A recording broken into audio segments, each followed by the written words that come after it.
everybody, welcome to another episode of the Jumper Punch. And today, look at this, we got the big boys coming today. Big boys. Hey, we got two premiership players. I don't have to say who we are, but we will. Alex Marcoux and Peter Brown. How are you guys? Rocco, how are you, champion? No worries. Welcome. We're here to dissect this massive game that we just played, eh? The Collingwood Carlton rivalry. Does that exist anymore? I don't think it does in the current crop of players.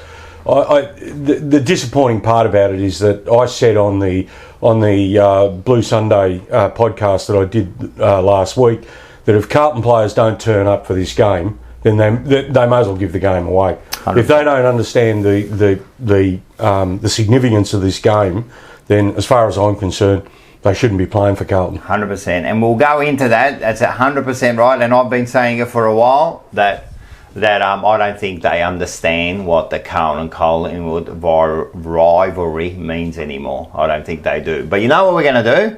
We're going to order some coffees. We're going to order some coffee. Yeah, let's do it. Do you know what the number is? You won't know. No, I wouldn't have a clue. It's last premiership. Last 95. 95. Long time ago. Yes. Long. Hey, how we going? Yeah, I know. We didn't show up. I understand. What can we do? We still got a show must go on, coffees must be ordered, and food must be. All right. And you've got a delivery person this time. All right, well done. All right, thank you very much. All right, he's ready to go. They're pretty quick. Look at the beautiful assistant. Where'd that come from? Thank you, darling. Thank you. Close the door, delivery person. Is that Uber or? Yeah, that's good. How quick are they these days? Yeah, Very absolutely. Mate, they're just like that, mate. They're the best. Now, we have to say, right, thank you to our major sponsor, Snitzers. Northlands. Northland. Well done, Yeah. Snit. Yeah, well done, Snitz. Is it Northland or Northlands? Northland. Oh, I'm not sure. I'm not from this side of town. I'm from way out west, mate. So you? I'm out at Melton. Yeah. Northland. Yeah, it's Northland. But if you're a wog from Reservoir, it's Northlands. It's Northlands, is it? Yeah. Lands. Good on you, Snitz. Well done. Well done, Snits. With Snits, just remember, if you become a sub, if you sub to either Jumper Punch or Blue Abroad, you get 17% off. Wow. 17% off Snitzers. Yeah. Wow. We've got a Snitz in Melton too, by the way. But it's the only one in Northlands that you get it. Hey, you hear what he said? Northlands. I can't help it, mate. I can't help it. But if you hang on, if you sub, what did you say then? If you subscribe, all you got to do is push subscribe. Now remember, everybody, right? Remember, it costs you nothing to subscribe. All you got to do is push the subscribe button. Wonderful. And you get 17% off. But if you become a member, right? If you become a member of the Jumper Punch, right? You get 25% off anything at the store. That's a good value, That's fantastic Perfect value. Perfect value. Now, to become a member, what does that entail? That entails, to become a member, is this. You have to join up and become either, let's go do this, I know what's on this. All right, you either become a Mars. A Mars? So if you become a member, it costs you $3.99 a month, and with that, you go in the draw to get $399. $3.99. Oh, $3.99 went, woof, that's expensive. Cheap, that's cheap. Jesus, It's a coffee. mate, $3.99, that was my pay for the whole year. Let alone a bloody subscription. It was too. Okay, It was too. That's cheap. Just hold on a sec. Sorry about these guys. So $3.99, and you know what you go in the draw for? $1,000 hamper. Beautiful. Which includes jumper, signed poster. You'll get Merino Brothers a hamper. You'll get all sorts of stuff. It's up to $1,000. Well, I reckon it's worth more than $1,000, right? Well, that's just your one game pay back then. Yeah, $1,000. That was just one game for you. That's right. But if you want to go next level, If you want to go there's next another level. Yeah, There's yeah. another level. Wow. 100%. You go to the Rocco. The Rocco. Oh, that Of is course, the it. Rocco. Yes. Yeah, I reckon That's- this one will be expensive. No, this is $7.99. Right? But look what you get for this. What do you get for this? You also go into the draw for the $1,000 hamper, but you get a chance. There's 3 chances for you to come and sit on the couch with us. How's that? Oh, what a perfect, perfect prize, isn't it? It Really, is. when you Right, think about and it. the third one is, if you join in, you get a chance to have a kick with Ange Christou. Oh, woof! Now, How good is that? How many people get to have a kick with Ange Christou? not many. Not many. But Val Perovic Yeah, wow. still says, He's Look the at- original? to but this he day, was. he goes, Yeah. all these people, he's looking at Yeah, Sarge, Sarge, Wolf. yeah, He goes, No, he was the original. But Ange admits that. He was the original. Of course he was. Yeah. course But he Ange done a good job Oh, 100%. bringing it forward, yeah? Oh, yeah. absolutely. Absolutely. If you go to the next level, What? On top of that again? There's another level. yeah, there's Paolo level. Parlo. If you get the Paolo level, this one is $24.95 a month, right? And we've already got like half a dozen of people that have Right. joined. You get the same as you just did there, but you get to come to one of the big interviews with an ex-player with us. Wow. So Wow. it could be anyone. Could be anyone. Could have come there with you if they Yeah. contacted us. Yeah, Yeah. yeah. So there you go. Absolutely. So Hey, join in, and then while you're there, here we go. We've got a bit of a. This is the first one, the basic instinct. the basic instinct. Hey, basic. That's the Sharon Stone. Yeah, exactly. Hang on.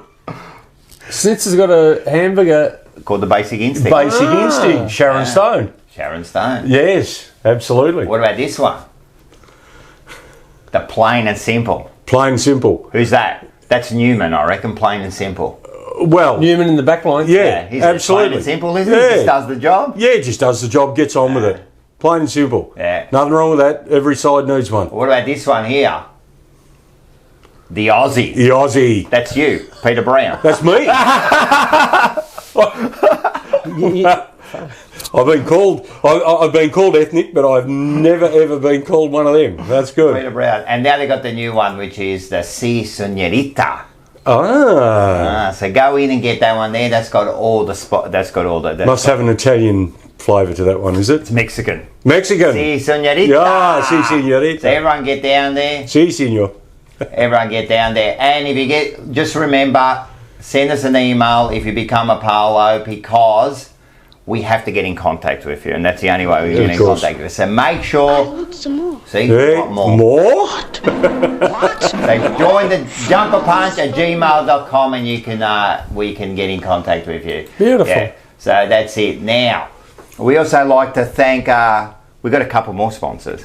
Yeah, Couple of more beautiful. sponsors. Yeah. That's good. Merino Brothers. Merino Brothers. Yeah, Merino Brothers. They're the proud sponsors of Banana of the Week. Ah. They are #1 ticket holders. They've been there since the start.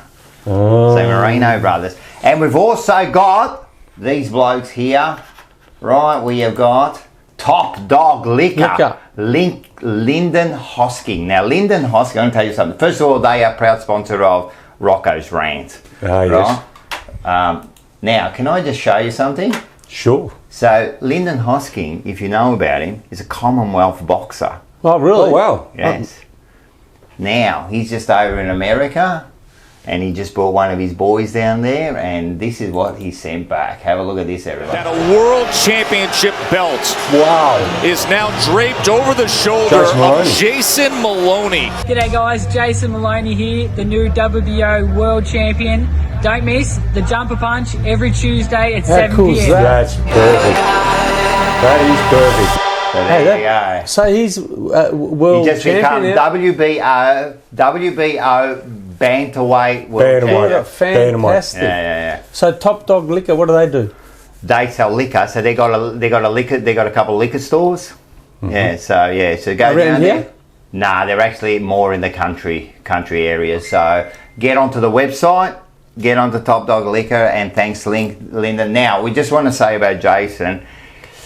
He did get knocked out this morning, right? What do you mean? Poor bloke, because he was in another ring, so another fight. Oh, What, another Yes. world title fight? Yeah, I think it was for the featherweight. oh, yep. That's the next level, isn't it? I Yeah. think Yeah, bantamweight yeah, then it's featherweight. featherweight. So he got knocked out, and so hopefully everything's all right. But he's still a world champion in our In the eyes. bantamweight. Yeah, so that's it. So that's pretty much what we're going to do. Now, we've got the new shows. Every week we've got the new shows, right? The first one we're going to talk about is... This one's become... It's huge. Blue Sunday. The Peter Round. Peter Brown. Everyone Yeah, Brownie. Have a look of what happened last week. that we discussed was that Voss as a player was prepared to take it on, right? And I just think that Voss is actually coaching safely. Now, whether he's under enormous pressure from above or whatever, but one of the things that concerns me about administrations and football coaches and that situation is that I believe the administrators put their noses into things that they shouldn't be putting them into. And I believe that we're actually not taking the game on. And we want to see Vossi coaching the way he played. It was all hell's, all in, boots and all. And I mean, there's nothing wrong with that. I mean, the way we're going is too safe. We're not actually creating anything. We're not actually creating any doubts in the mind of other coaches. What we're doing is that we're actually going in with a predictable game plan, as we were talking about before, and we're not changing it up. Lewis Young was a forward at the Doggies. Why not drag him from the back line, put him down into forward line, put Charlie back in the back line if you wanted to? Harry's useless. You wouldn't put him up there anyway. But if you put Curnow behind the ball or something like that, just change it up a little bit. Make some unpredictable moves. Sheedy was an absolute master of it in the 80s. He would throw, her to full forward or to full back or on the wing or wherever, just to throw things out a little bit. As it is now, we seem to go in with this, this one-dimensional. It's a one-trick pony to me, and it's one-dimensional, and if it doesn't work, then what the hell do we do then? I don't know. There you go, mate. Straight to the point. So hang on. That was you and Vince. Who was the other one? Joseph. Joe Lucha from Thailand. Yeah. Bangkok Joe. Yeah. Oh, Bangkok Joe. Yeah, he they lives call there. him Bangkok Joe, yeah. Where does he live in? Bangkok. In Bangkok. Oh, He's an expat over there, yeah. Yeah. Mate, I'm I'm telling you, mate, we're all around the world, mate. You let us swear? Yeah. Oh, okay. Yeah, no. Hey, listen, Well, as I said before, the boys invited me on early in the season for the first game. What's that? now, because the other boys aren't here, I'm all over the place. Usually we would have already had a coffee, right? Yeah. And usually we put a little bit of... I'm in. Put me in. Yeah, whack Put him me in. Yeah. This is about 40-year-old grappa. Grabber, yeah. Grabber? That my dad. Perfect. That my dad made. Is it plum or grape? No, it'd be great. It'd be great, yeah, would it? Yeah, it'd be great. Then if it's 40-year-old, it'll probably be nice and bloody smooth. Oh, that's perfect. We used to have this. I still have it. I used to have I a got it liquor at the cabinet. warehouse. Yeah, I used to have a liquor cabinet at work, seriously, and I used to have them lined up in a cold morning, and I used to have them come in, mate. Just a nip. Mate, you got to keep it. It's amazing. Cheers, boys. Yeah. A bit of a Cheers. Cheers, boys. Cheers. It should be a good one. Perfect. Yep. How's that? Oh, that's smooth. Ah, that's smooth. That's good. We're going to get pissed. Oh. And I had a few. what a Do you mind if I just take No, mine? Yeah, I'll look take at it a Brownie, bit mate. easier. Straight into it, mate. No stuffing around here, mate. And we got that antipasta there. Perfect. Yeah, the delivery was magnificent. I can't believe how quickly that was That's organised. mate. I'm telling mate. you, the delivery in Reservoir, man. Is Yeah. Oh, hell, yeah. man, it's Right on. fantastic. Hey, we've got another show that we do now on a Wednesday. It's called Forever Rivals. And it's the 4 big clubs. We get together, got supporters, got a Collingwood, got a Richmond, got an Essendon and got me, and we get together every week and we just banter. Oh, we give it perfect. to each other. This week was the first week that we were inside the studio together. Usually we're separated, Yeah. But this week, so now Manny, the Collingwood supporter, he's a star. I've been trying to hold the Carlton supporters. But I'm slowly losing it. I've got nothing else to say anymore. Like, I've been trying to hold it. I can't do it anymore, Carlton. You're killing me here, mate. You got no ammunition. You got no. I can't, man. No? Like, even this week, I've been saying, mate, I'm telling you, we're coming out this week. We're coming out. You were that confident. I tell you, I was thinking, if we don't do it now, we're never going to do it. Like, Absolutely. I'm telling you, we're going to come out. And they absolutely, so have a bit of a look at this. First of all, Matty, how are you, mate? Good, mate. Good. Fantastic. Great to be here in this. What would you call it, mate? There's got to be something. You got to call it what the Carlton Chambers. What do you want to call it? This is the Carlton Temple. The Temple. Oh, okay. Well, fantastic to be here today, mate. I actually thought I was going to step in all of a sudden. Being a Collingwood supporter. You will, man. You're going to melt like in bloody The Wizard of Oz. So here we have. Hey, we've got a good spread here. This is real wog. Yeah. No, Mate, absolutely. Mate, this is. This is what we're going to do. This is the best way to Salami. enjoy the evening. And how do you top this off? Oh, yeah. Oh, Furphy. A Furby, because there's going to be a few Furbies tonight. There'll be a few Furbies. That's right. Cheers. That's right. Thank you very much. So you know the way it is at the jumper punch, man. We just Sit there and we sit there and we enjoy cheers, ourselves. cheers. Forever Cheers, rivals. Cheers. Wow. We'll go belt years, mate, this week, mate. You got the notes here. I want to see what you're writing down, they're my tips actually. But no, I reckon we'll beat you guys by 22 points. 22 points. Yeah, I reckon it's our time. It's not going to be 14 losses. So there's an opportunity to beat you guys. This is the time to go. I don't know. Mate. If you had told me this round 3 when your philosophical stuff was all coming through and everything, and your crystal ball was working, your crystal ball's been cracked. Mate. Richmond haven't proven nothing this year, mate, and we're going to bring you back down to earth, right? I reckon I picked them for 18 points last night, and I still believe that Carlton will win by 18 points. I think you are getting just a little bit too confident, and I do see cracks in your game. As much as we got cracks in our game, I see cracks in your game. And if Carlton was smart enough, we've got cracks in our game. Yeah, you're going to have to get some. They do say that. They do say that it's hard because if you reckon we've got cracks, I don't know what you think your team has got. Yeah, I don't think, and I said it from the start of the year, I looked at our list and a lot of our supporters were saying top four. I can't see it in our list. I didn't see it. And I said it to people and they said, what's wrong with you?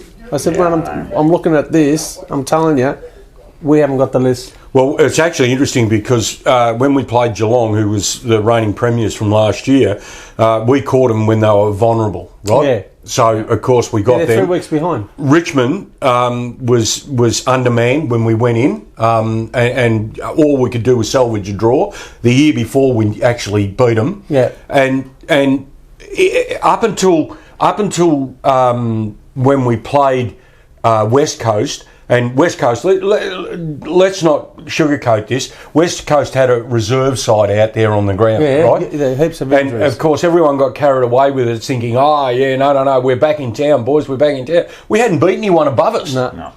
We hadn't beaten anybody in the 8, actually. Yeah. Went to Adelaide, got a lesson in how to play bloody football over there with a whole heap of bloody lesser-known players, not big reputations, not big money, not big names, and they gave us an absolute toweling up in the middle. Yeah, 100%. I'm loving this because we haven't even got to the Carlton section yet that we're going to talk about Carlton, and you're just going on. No, it's perfect. It's perfect. Like, yeah, sorry, people. No, that's perfect. I'm loving the conversation. You know what I was going to do? Just to lighten up, just before we get stuck into this, right? I was going to just do a little bit of this, if I can find it, and it should be... Where is it? I can't find it now. Oh, here it is. How about a little bit of this, guys? Penetrating kick to Brown.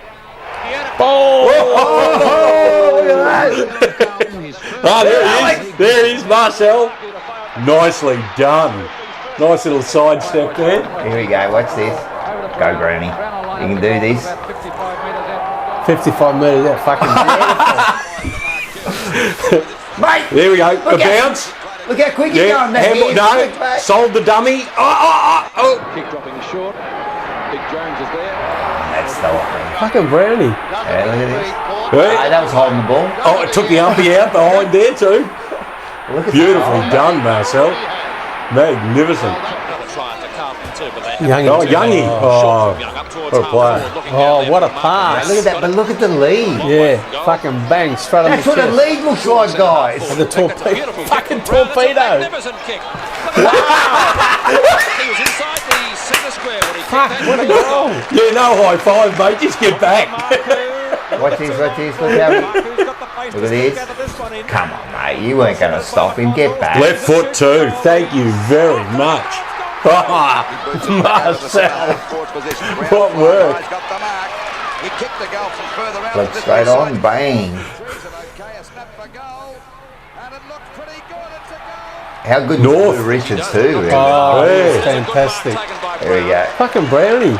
It was, Goes the punch, gets it down. Marku snaps on it. That's what we're lacking. Yeah. 100%. Crummers. Yep, absolutely. And you were right at the fall of the ball. No, 100%. That's the only time I got off the ground, mate. Oh, that beautiful. Oh, it's a move. Now he goes goal. It's in. It's a goal. Kick by You need that. Out at Arctic Park, mate. Fucking hell. Well done. Hey, Brownie, What? you were... Mate. No, mate. Shit. I'm out of that league, mate. I'm out, well and truly out of that league. Seriously. That telling brings you. back memories. You were very, very good. Very No. handy. No. Don't listen to him. I was only a bloody kid from the scrub. Don't listen. I'm telling you, man, we don't have to listen. We can see. We can see. I'm telling you, it was important. I And in the haven't 70, and we'll talk about it because I'm going to talk about it later on. We'll talk about the 79 grand final. So Yep. we don't want to go too much into it. But Right. you were the mate when the captain went down, man. Who did they send back there? Well, that was actually quite funny. You were on because- the bench, mate, or something. No. I was at full forward. Yeah. And what happened was that the runner had come out to me. It was Bob Lowry, I think it was. And he said to me, Brownie, come on, you're off. And I've gone, yeah, well, I've had probably a shit day, so I better get off. And I'm halfway to the bench, and then out comes another message, go to the back line. So I ended up down in the back line. I was on shore in the end of it, right? So I was in the back, and I thought, oh shit, you can't fuck up down here. Nah. You might get away with it in the forward line, but not in the back line. So every ball that came down, if I thought it was mine, I was going to go for it, hell for leather. It didn't matter to me. 100%. Nah, so we'll talk about that. We'll have a bit. I'm glad you enjoyed those highlights. Yeah, I loved it. They were Actually, that was fantastic. Yeah. Fucking Brownie. Fuck. No, you forget, It's nearly 40 years ago. 100%. And I was thinking that he was very, like you said, that's handy. When you look at the old, like the past players, and you look back at the highlights, all of you guys, and we'll talk about legends of the jumper punch this week is with one of your good mates, Peter McConville. Oh, yeah, Macca. Macca, yeah. When you look at his highlights, Yeah, here's mate, another he was- one. Yeah, absolutely. But Macca could play both ends of the ground. Yeah. 100%. More so than what I could, but he was a really good half-back flanker, Macca, and he took a nice grab too. Oh, you can put him up forward. Yeah, and kick goals for you. absolutely. Mate, he's a gun. He was a gun. Amazing. Very He did underrated so- player, actually. Nah. Yeah, Macca was good. Oh yeah, he was good, and he told us that too. Oh, did he? That was good of him. Nah, what he said was it the 81 where. Was it 81 where he got moved to the forward line? And, Yes. And they moved Harms into the middle? Yes. Right, because before that he played on Bartlett. Yes. Or no, it might have been 82. 82. 82, because he played on Bartlett and he said he was going to be tailed up and then he moved to the forward line and then he said, and then I kicked the winning goals.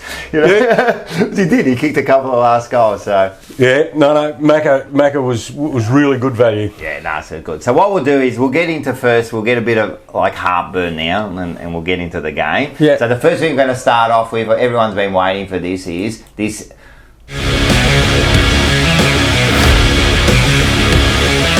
That's good. Yeah. Rocco's rant. Very good. Now, usually the boys go, Rocco's rant. So you didn't do that thing. I'll accept it. But what I want to start off with is this, right? I'm going to start off with this. I'm sure everyone saw it. Yeah. And let's have a look at it. Let everyone. Intercept market, along with the other guys down back. As a midfielder, you're already taking off? Well, it's either that, I see that he's going to mark it, or I know that it's going to come to me at the front.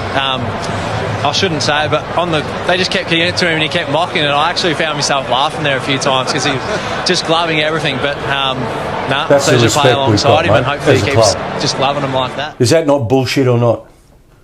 There's side bottom sitting there laughing at us. Yeah. That's right? Disappointing. No fucking respect for this club anymore. Well, Sorry, Rocco.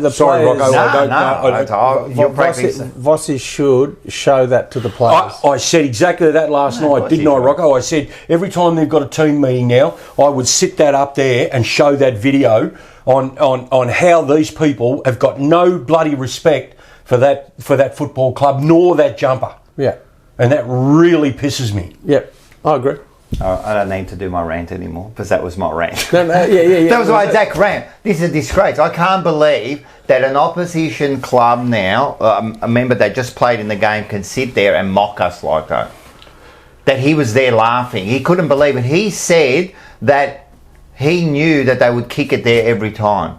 What's that, a game plan or what is it? Or just our shit I was saying last night that Collingwood know our game plan better than what we know it. Yeah, I think someone gave them the plan for Pretty much. I wasn't at the game, so, and I know you were, Rocco. Did you go? Yeah, well, I wasn't. I watched it at home. And I was sitting there and the commentary was doing exactly what you're saying there, is that all Carlton are doing is banging it into a pack situation, and they've got no people to crumb the pack. No. And that was their predictable plan. So all Collingwood did was adjust in and around that, so that every time the ball was in the air, all they had to do was just fall at the feet, crumb away. And that bit of footage that we just saw of you, Marcel, the ball was kicked in long into the forward line, right? I think I actually made a contest of it, brought it to ground. It's and you were sitting there ready for it, bang, straight over the top, goal. Thank you very much. Yeah. You made an interesting point some time ago when you got interviewed. Was it the front bar or somewhere like that? But you said that with our mosquito fleet or small forwards, at least with back then, every one of them players was good for at least a goal. Which meant if you've got 6 or 7 mosquito fleet players, you kick 1 goal each, all of a sudden you're 7 goals up before you even have to have your forwards kicking goals. What's the exact total? 1.3 goals a game. Absolutely. A person. Yeah. Each game. Yeah. Where are our little blokes doing that? We're kicking 1.3 goals every 3 games between 3 of them. Well, Marcel, you can vouch for this. All my job was to smash a pack. That's all I had to do. Yeah. And if I took a grab and kicked a goal, it was a bonus. Yeah. Whereas you blokes used to run through and take it all and be all before you. Yeah. 100%. That's not what we're doing now. No, we're not doing that. As much as we get in, and again, I saw it yesterday with Valperovic, and it came into our forward line. Their blokes just took it away with ease. Yeah. It looked like no forward line pressure. No forward line pressure. No forward line pressure. Yeah. Our forwards think that all their job is to kick a goal, right? If they can get hold of it. But realistically, that's only half the job. The other half is to put forward line pressure as a backman and stop the ball from getting out of there. Yeah. I said to you earlier, back in 79, we weren't allowed to let our and you know, because you played in the forward line with me, we weren't allowed our backmen to run off us, right? So they had to bomb it long, which gave our midfielders and our rucks and our backmen a chance to bloody well man up all the time. Yeah. Now they just run it out. Yeah, 100%. Well, just on that. That's like I was thinking. I was asking the question yesterday. Yeah, go for it. There's some bread there. I was asking last night, what do we stand for anymore? We don't stand for anything anymore. We used to be. What did we used to stand for? We used to stand for we used to have pride. We had respect. Excellence. We had respect from other teams. Yeah. Not after we haven't got that anymore. When I saw side bottom, then I've gone. We haven't got that anymore. I was thinking about this last night, guys, and one of the things that me being from the scrub and you from up Layla Way and stuff like that, but it was an absolute honour to come to Carlton. 100%. Right? That was the side that everybody wanted to be involved with. Yep. Even the interstate players, and you know what we were like back in the 70s and 80s, we had our zones, which we recruited from, and then we could bring in one or two interstate players, your Fitzpatricks, for instance, your Kenny Hunters and these guys. The buzzers. Yeah, absolutely. That could then have some sort of influence on the side. But the rest of them were homegrown guys from either be from a zone, well, me, a Maryborough District League, which is around the Bendigo zone. Yeah. And, I mean, to come down to Carlton as a kid and be in a situation where you were put into a side which was a team of champions, right? And everybody respected that jumper. Everyone respected that side. Perry, he said it... yesterday, when you were with him yesterday, he knew the significance of the Carlton jumper before he even came to Carlton. When he was at St Kilda, he said, I knew the Carlton jumper, and he goes, and what it meant. Absolutely. Everyone, Perrott started at St Kilda. He was one of the opposite ones who went St Kilda, Carlton, instead of Carlton to St Kilda. He come over, and you're saying he already knew. He was wrapped. When he put that jumper on, he said, you don't know how proud I was to wear that navy blue jumper. And that's one thing I think now, I think we've lost. From an outside, from a supporter, I think we've lost that. 100%. We've lost that, what the jumper means, to put on that jumper and to play for the Carlton Football Club. We used to be a mighty club. And let's be serious, people. And this is everybody's fault. Paul said this a couple of weeks ago. This isn't just the players or the coaches. This is the supporters too. We're allowing this to happen now as supporters. We are allowing this mediocre performances week in and week out. And we are just, what we're doing now, we're celebrating the dumbest things. We're celebrating Brownlow medals. Yeah, that's good. What does it mean at the end of the day? We're celebrating Coleman medalists. Yep. We're celebrating, and I said this before, we celebrated when Cripps got off the charge. Yeah. That was the biggest celebration of the year. You know what I mean? And this is the problem now with the mighty cup. We are not mighty anymore. No, we're not. We're not mighty anymore. We are mediocre. And what you just saw there, the club's laughing at us, right? That is a disgrace. Yeah, I agree. That is a disgrace. And I feel actually sorry. I apologise to you guys that now this club has turned in, after all the blood and sweat that yous have put into the club and all the past players that we interview and all of yous, and now they've turned, and whoever's in charge, right, whoever's in charge of this club should sit down and be absolutely disgraced with themselves, what they've turned this club into. Well, we had a reunion just recently, the 79, 81 and 82 down at Fitzroy. And it was funny because you get a group of blokes together, and there wasn't a lot from the 81-82. There was more 79 than there was 81-82. But David Parkin was there, Jezza was there, right? And the significance of those two men in that room were just ginormous, huge, right? They're gods amongst bloody us mere mortals. Yeah. The thing was, and I spoke to you about it, Alex. At one stage, because Pig got up and said, if anyone wants to say anything during the day, you can. And I said to you at the time, I said, you want me to address the elephant in the room? And you go for it, have a crack. Yeah. And everyone was thinking in the room of it, but no one was saying anything about it. And Harmsy made the point prior to that reunion. He said, you know what Shane O'Sullivan could have done was actually get 5 or 6 of the top players down to that reunion and see what that meant to those guys that were there that day. Even a guy like Scotty Howell. Fantastic. Right? Scotty Howell turned up. Scotty Howell I haven't seen for 40-odd years. Yeah, me either. Right? Now, Scotty was a player that was playing in the reserves, and and he wasn't a brilliant player, but he did a job. Well, he was brought in for the 82 and actually did a job on the day Yep. Right? So, and Scotty, that meant the world to him. 81. Yep. Sorry, 81. Sorry, my apologies. But that meant the world to him. And then he was there in that reunion.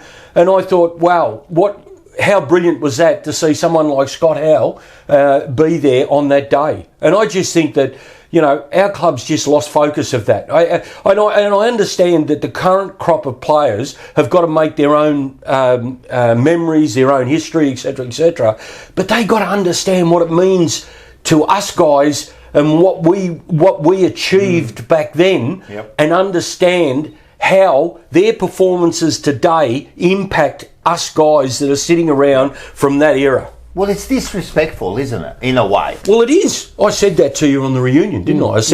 I said this is just bullshit. This is just disrespect. It is. It is. And they may as well take that jumper there, right? Throw it on the ground, shit on it, and spit on it, and bloody will walk away. 100%. Right? 100%. That's what I've been saying. I've been saying the disrespect for the jumper now, and I almost don't even blame the players anymore, right? Because this is not their job. The job of whoever the leaders are of this great club should be making sure that is represented in the right way, right? Now, my question is, who are the leaders of the club? Now, not just the players. Are you talking about current leaders? Well, I know that Luke Sayers is supposed to be in charge of the organisation. Yep. I know that Voss is in charge of the playing group. And then you've got the guy that was bloody Cook. Yeah, Cook from Geelong, right? He's supposed to be in charge of the administrative side of things. Well, my question is, we mentioned them because they're at the top, but are they the real leaders? Are they leading this great club? I would have no idea behind us. Well, my question is, if we're asking this question and we're not sure, because you're saying that, well, then there's the problem. We can't even name the leaders of the club. Who is directing this club in the right? In the old days, for example, there was John Elliott. George Harris, yeah, perfect example. Them two there, when they come to the club, they led the club with an iron fist, mate, and they made sure they did the best for that club. Yeah? What about the chairman of selectors, mate? Jack Rout. Remember Jack Rout? Wes Lofts. Yeah, we got these days? And then Rice came in. Yeah, right. I'd left by the time that Rice was involved. But trailblazer, me, by the way, he ended up at St Kilda because of me. But anyway, everyone ended up at St Kilda. But back then, you're right. I mean, you know, there was no beg your pardons. There was no apologies. There was no nothing. No nothing. If you performed poorly, then you were actually treated poorly. You were right, and you had to earn respect. Yeah, that's right? true. Yeah, that's fitting and true. Yep. Or you get McClure or Fitzy or Jezzo, one of those that pull you up and put you against the wall and say, mate. All right, then who are the players then that are doing that now for us? No one. Who's pulling you up? No one. No one's taking any responsibility. No one that I can see, No one's taking We're on the outside. Yeah. Right? So we don't know. We don't know the inner. The inner things. But what I'm seeing, I can't see anyone. And I again, last night when we were watching the game, I was watching it, and there was one where Wiedering did a couple of bad mistakes, right? He got patted on the ass. Oh. Yeah. That drives me nuts. Yeah. I don't understand. They make a mistake and they're going up and fist pumping or something like. What's that bullshit about? What is that bullshit about? I know when you and me were playing, if we stuffed up, mate, you had one of the senior players actually. And I was thinking about this last night. I was thinking about this, Marcel. It's becoming this like virtually back in '79, and I can only speak from '79 because that was the only one I played in, but. Back then, you virtually had one of the senior players with one of the junior players, right? Yes. And they virtually took them under their wing, didn't they? Jezza did that. Jezza did that. And Harmsy told me about that too. And you had a mentor, which was a senior player that was actually going to give you a kick in the arse if you deserved it, or a pat on the back if you deserved it. Yep. And that's not what's happening. No.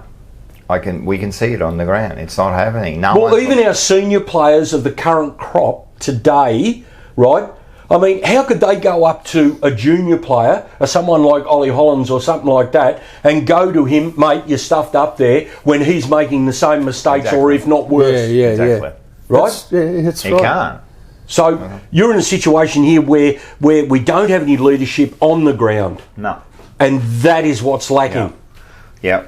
All right. And again, we haven't got leadership. Whose fault's that? We're not getting the right people.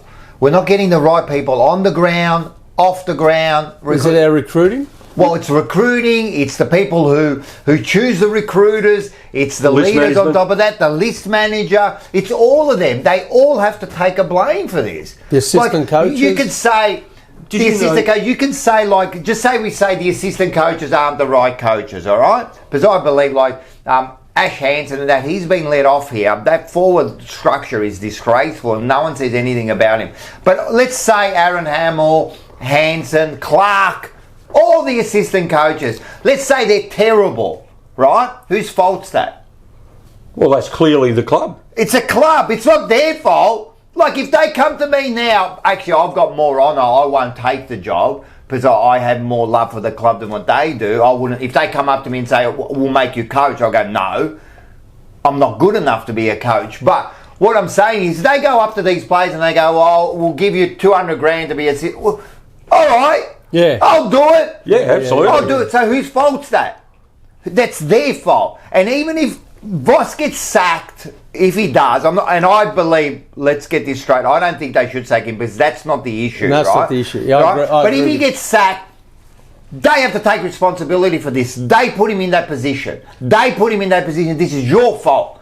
This is your fault. You put that bloke in that position. He was never ready for it, and you did it with Teague, you did it with Bolton, and now you're doing it again. You have to take History's responsibility. repeating itself. It is. You just keep repeating itself. History's repeating itself. This is their fault. The people at the top are not taking responsibility. Not taking responsibility for what is happening to this club. And these people here have to be guided. They have to be guided by a true leader. Just remember Napoleon and that. He had armies follow him because he was a great leader. Short man, great leader. Alexander the Great. Alexander the Great. Alex Was he Jesselenko. Macedonian or Greek? Macedonia.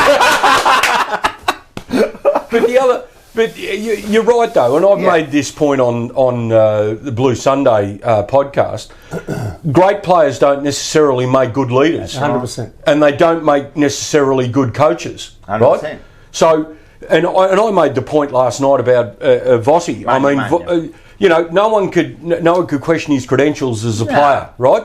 He was the captain of the side for Brisbane, etc., etc. In my mind, when Vossi was appointed to the club, I thought to myself, wow, this is a great opportunity for the club to step outside what was the norm. We've had 20 years of this, we need more of that, right? So we're going to change up. We're actually going to change the culture of the place, etc., etc. Well, that hasn't happened. All of a sudden now, we've got Vossi that's coaching in the safe zone, and we're not taking it on. And as a result of that, there is a typical example of what I'm saying about a good player doesn't necessarily make a good coach. No. But yet I would have thought that he would have had the opportunity now, because he has been around before. It's not as if this is his first gig. He's been around before. I would have thought that the learnings he would have had from back then, he could then improve upon those to make this situation change where we are here. And it hasn't happened. No. Because maybe he's not the right person. Who knows? We'll find out. I'll give you another example, right? The best player doesn't always necessarily make the best captain. Right? Correct. True. Look at Collingwood. I hate Collingwood. I wish nothing but misery for them. I'm telling you, I dislike them and the most out of anyone. I agree, Rocco, but let me tell you, I've got to cut you short. You've got to respect them. But I was just about to say that. I respect everything they've done in the last couple of years, right? And one of the things was, now look at Darcy Moore. 2 years ago, if I said to you, I'm going to make Darcy Moore captain, you would have said he's a dart. Get rid of him. They wanted to get rid of him. They wanted to get rid of him. They wanted to How good is he now? Swans. Oh, yeah. Hang on, though. Hang on. He wasn't the best player. I also made this point last night. Darcy Moore, Collingwood was clever. Don't you worry about that, right? They've still got Pendles there, right? Now, Pendles is still the older statesman in that side. And don't forget side bottom too. Yeah, don't forget. And I was just about to make that point. They've also got other leadership roles within that in that side. So you've got Darcy Moore that's doing an apprenticeship under Pendles, and don't tell me he's not. Right? Of course. He's there, and as a result of that, and you'll see a lot of their huddles, that Darcy Moore's not the only one that addresses them in the huddles. Yep. There will be someone like Maynard, or there will be someone like Sidebottom, or it could be one of the lesser. It might even be Billy Elliott, or something like that. Now there's another player that's reinvented himself as a small forward, and now he's very important in forward. And you made the point last night, Rocco, when we were talking about this, right? You've got Myercheck. Myercheck is a good, honest, and may I use Jack Dyer, a good, honest, ordinary footballer. Right. But he's good because he's in that side 100%. That actually produces on the day. So, and that might be being disrespectful for Myercheck, but what I'm saying is he's very underrated. I like him. Well, he provides a contest all the time. Every time that ball goes there. Yeah. Then you've got Ash Johnson at full forward, just at present. Now, he's come on in leaps and bounds as well. Then all the small forwards, Hoskin Elliott, right, reinvented himself. He was ready to get... Reinvented himself. Billy Elliott, they were going to get rid of him 2 years ago. He's reinvented himself. You've got Bobby Hill, which has got the fleet foot, like you were saying before. I'll show you some footage. Right? So they have many weapons to their bow in that situation. So, you know... Carlton, sit there, watch the replay of how Collingwood set their forward. 100%. You know what we'll do while we're talking? Fucking oath, I agree with you. 100%. Well said, let's have a look at a couple of mate. No, let's call a spade, man. And I'm telling you, everything he's saying is exactly what everyone's thinking, right? Everyone's too scared to say it, but we have to be honest with ourselves, or else we're never going to move forward. You know, if you're an alcoholic, the first thing you have to admit is that you're an alcoholic. We've got a problem. Yeah, and we have got a problem. We have got a serious problem. Let's have a look at some of these. Look at this first one, right? This was the first goal. Look at this. Over the back. Look at this. Yep. That was McGovern's man. Right. And McGovern, and I find this really frustrating, Marcel, and that is that our forwards play from behind and our backs play from behind.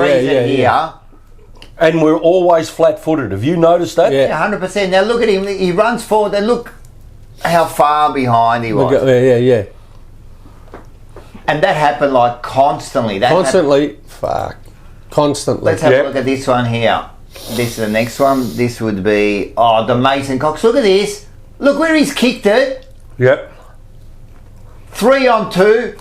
And Peter Ned, who was on him, was like 5 metres away. Yep.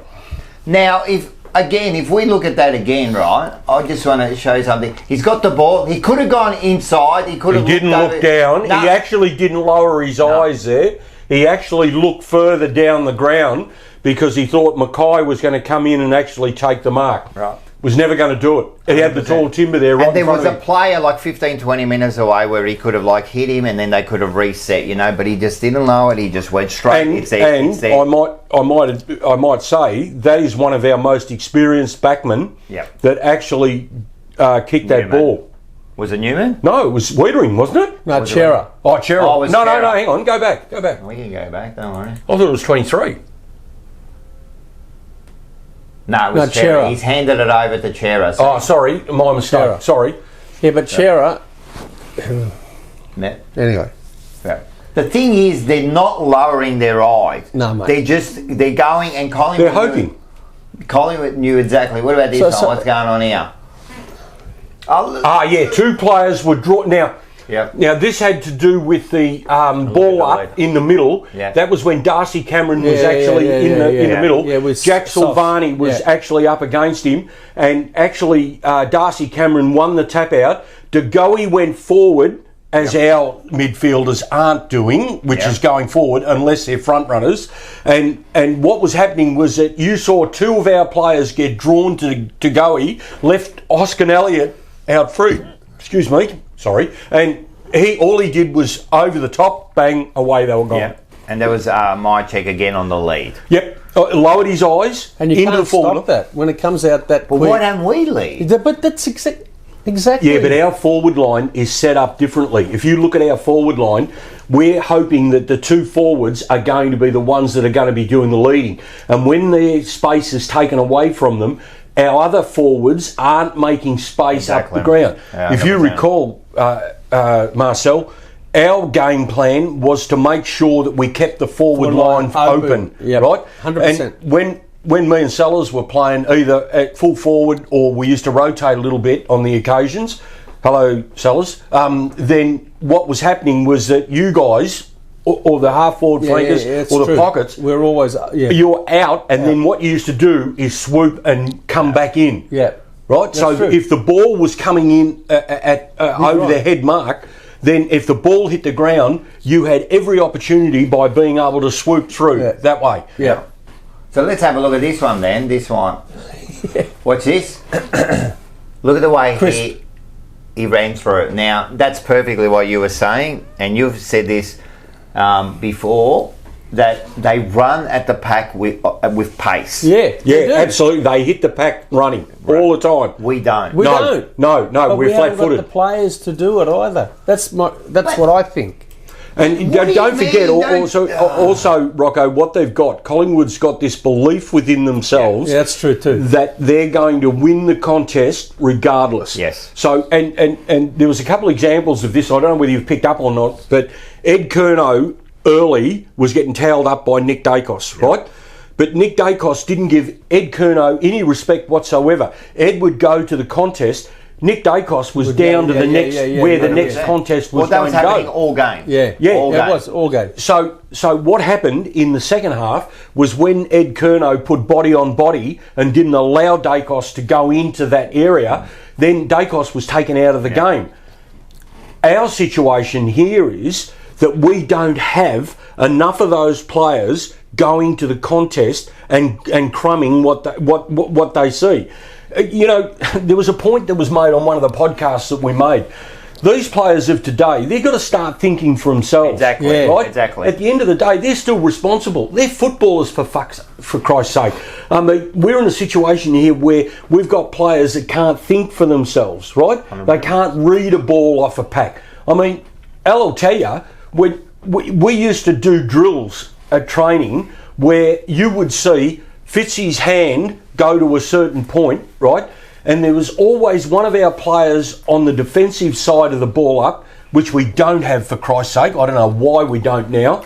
And also, you guys were always on the move when you were running, and you were always running towards goal. Yeah. Right? Yeah. And that's what Collingwood did there. They were always running towards goal, and as a result of that, they were able to bloody well score quite well. 100%. And you've said this before, that you have to be running with some sort of pace towards the pack, facing the goal. And then as soon as what am I saying? You should be saying this, but as he taps, you can actually determine which way to go. And you might miss 6 out of the 10, but 4 you'll get, you know what I mean?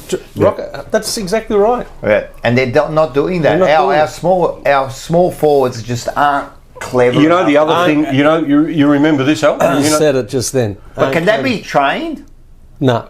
There's drills that you can actually have that you can actually learn how to do this. But it's got to be an instinct. It's got to be. I mean, Al was a born rover, right? Yep. So he was a small man.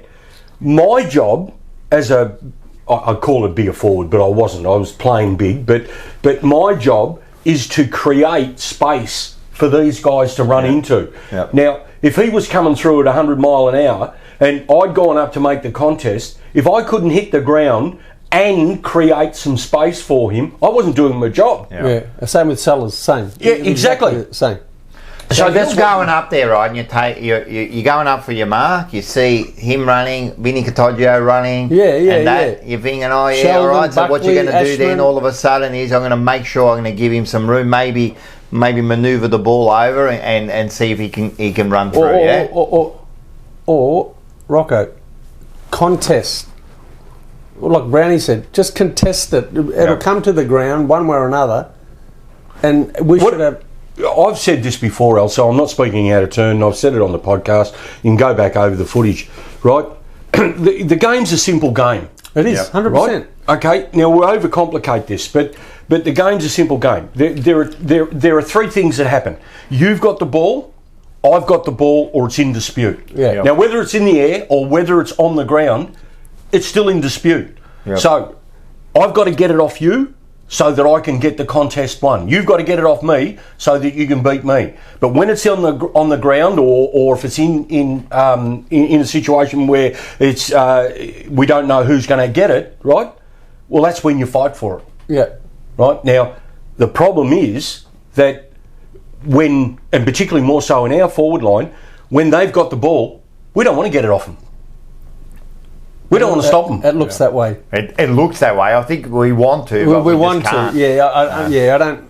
Yeah, I know what you're saying. I think we want to get it off them, but we just don't know how. We don't know how. Well, it's pretty easy, isn't it? I mean, you've got to provide a contest for it. Yeah, true. I think they try. I don't want to. We're not bagging them like. No. But yeah, I think they do want to. I think they do. Players always try.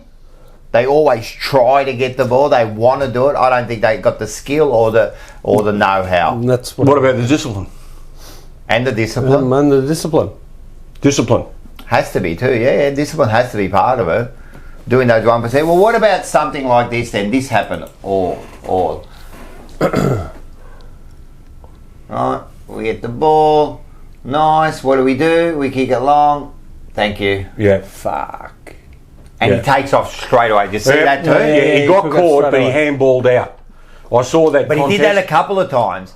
He got caught, but he had his arms free to get the ball out. Like he was almost anticipating getting caught. Funny you should say that, guys. Collingwood, I love watching them. I'm a bit like you, Rocco. I can't stand them. Of course.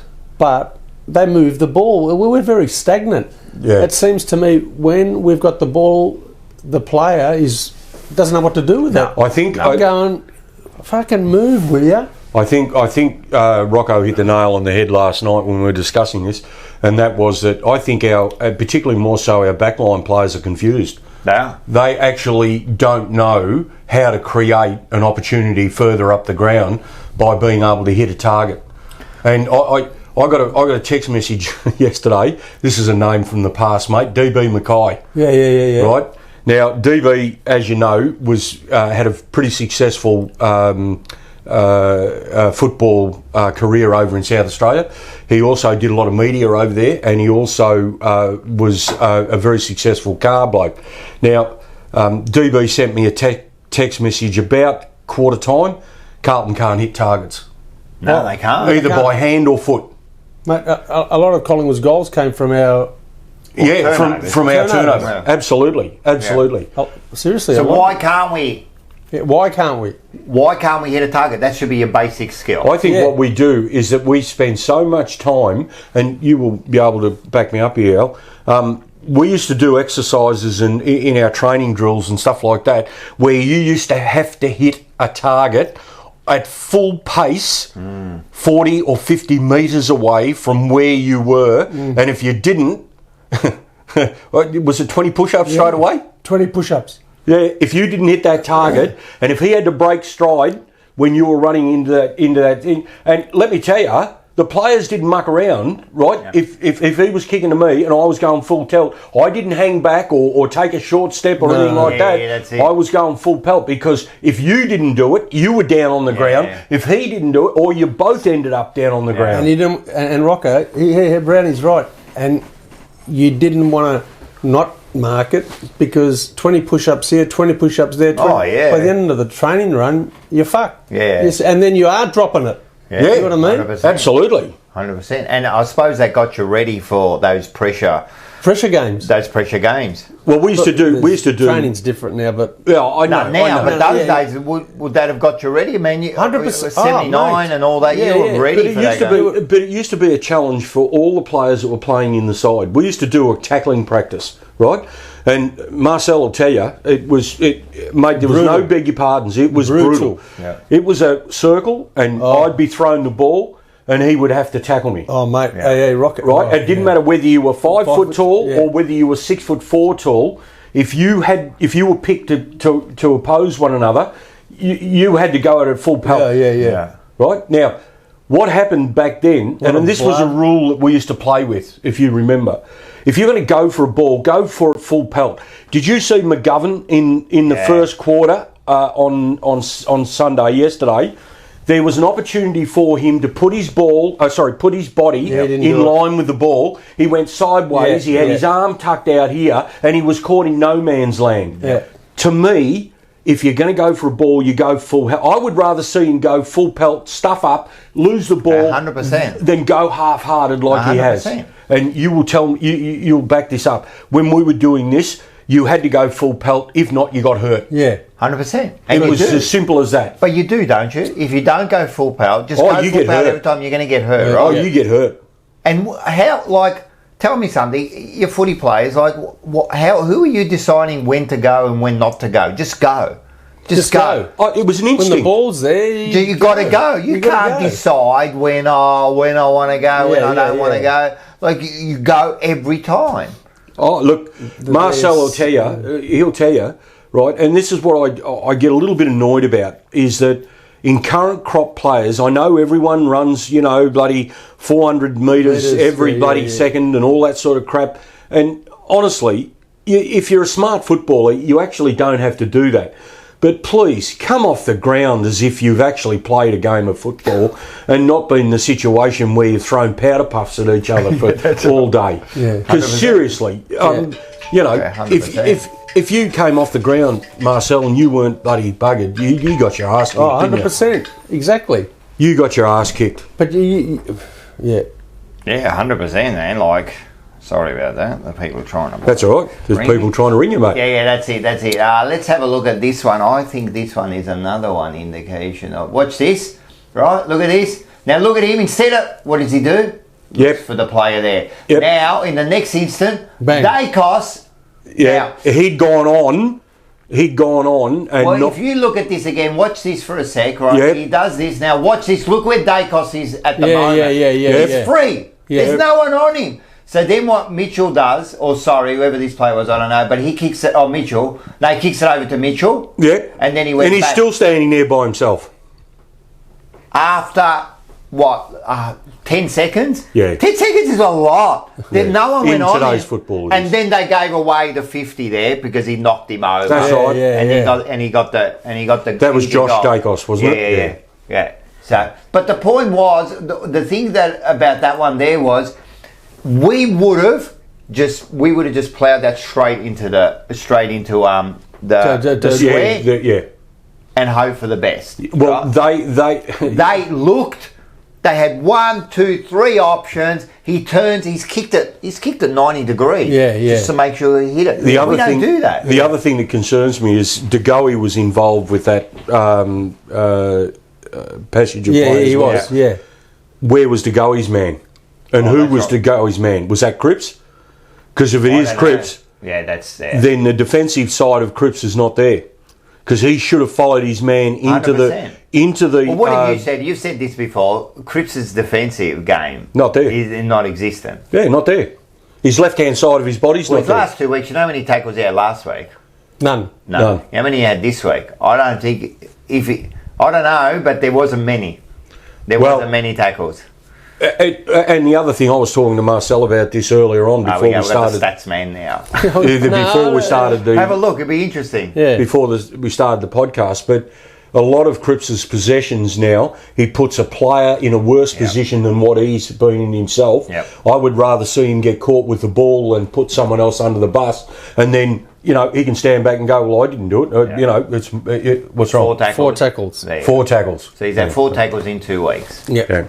And he's in the heart of the contest, But the other thing about that, you were saying about he puts people, and he does, but we don't open up. No, we don't. So we don't spread. No, we don't spread. Collingwood spreads. If you look at every single time, every single time, they've got 3 or 4 players waiting, and they hold their nerve. Yeah. When we get sucked into the ball, and we're all there, and then when we do get it.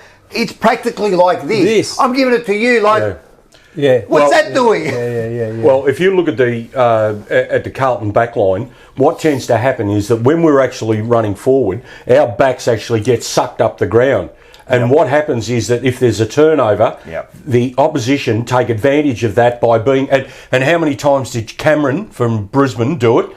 The ball went over the back and he was running into the goal purely and simply because our backs were getting sucked up the ground, which meant that obviously we don't have enough...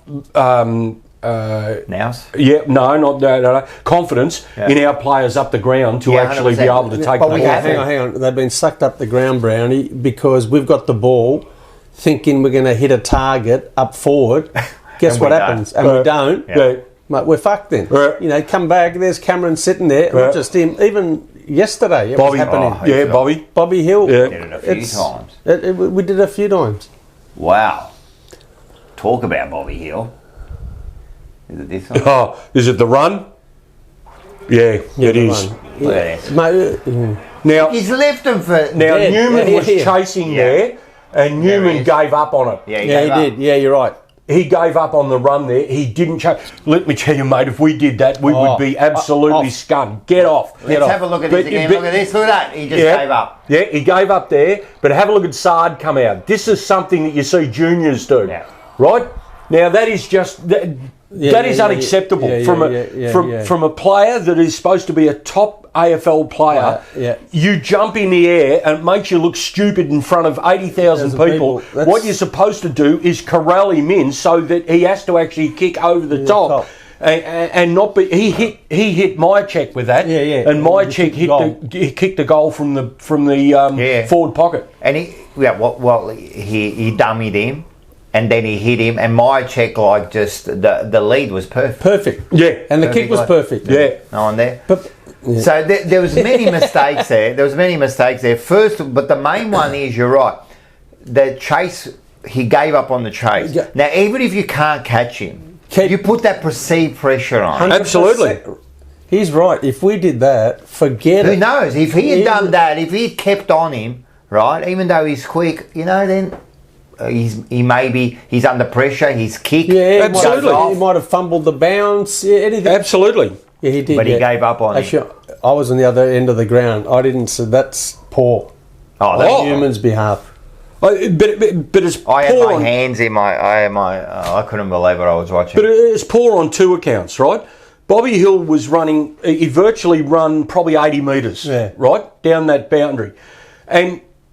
He knew exactly what was going to happen with that ball once he actually had it into the scoring zone, right? So, firstly, he makes Saad look stupid, and then secondly, he hits Myercheck with a perfect pass leading into a pocket where there was no one there. Yeah. And that should have been the area that someone should have covered up. Yeah. And there's another example of this where the big fella Cox led into in the last quarter. No, I'll show all our backs had their backs to the ball. Yep. And they didn't see. Have you got that footage, Rock, or not? No? Yeah, no, I've got that one there. Here it is.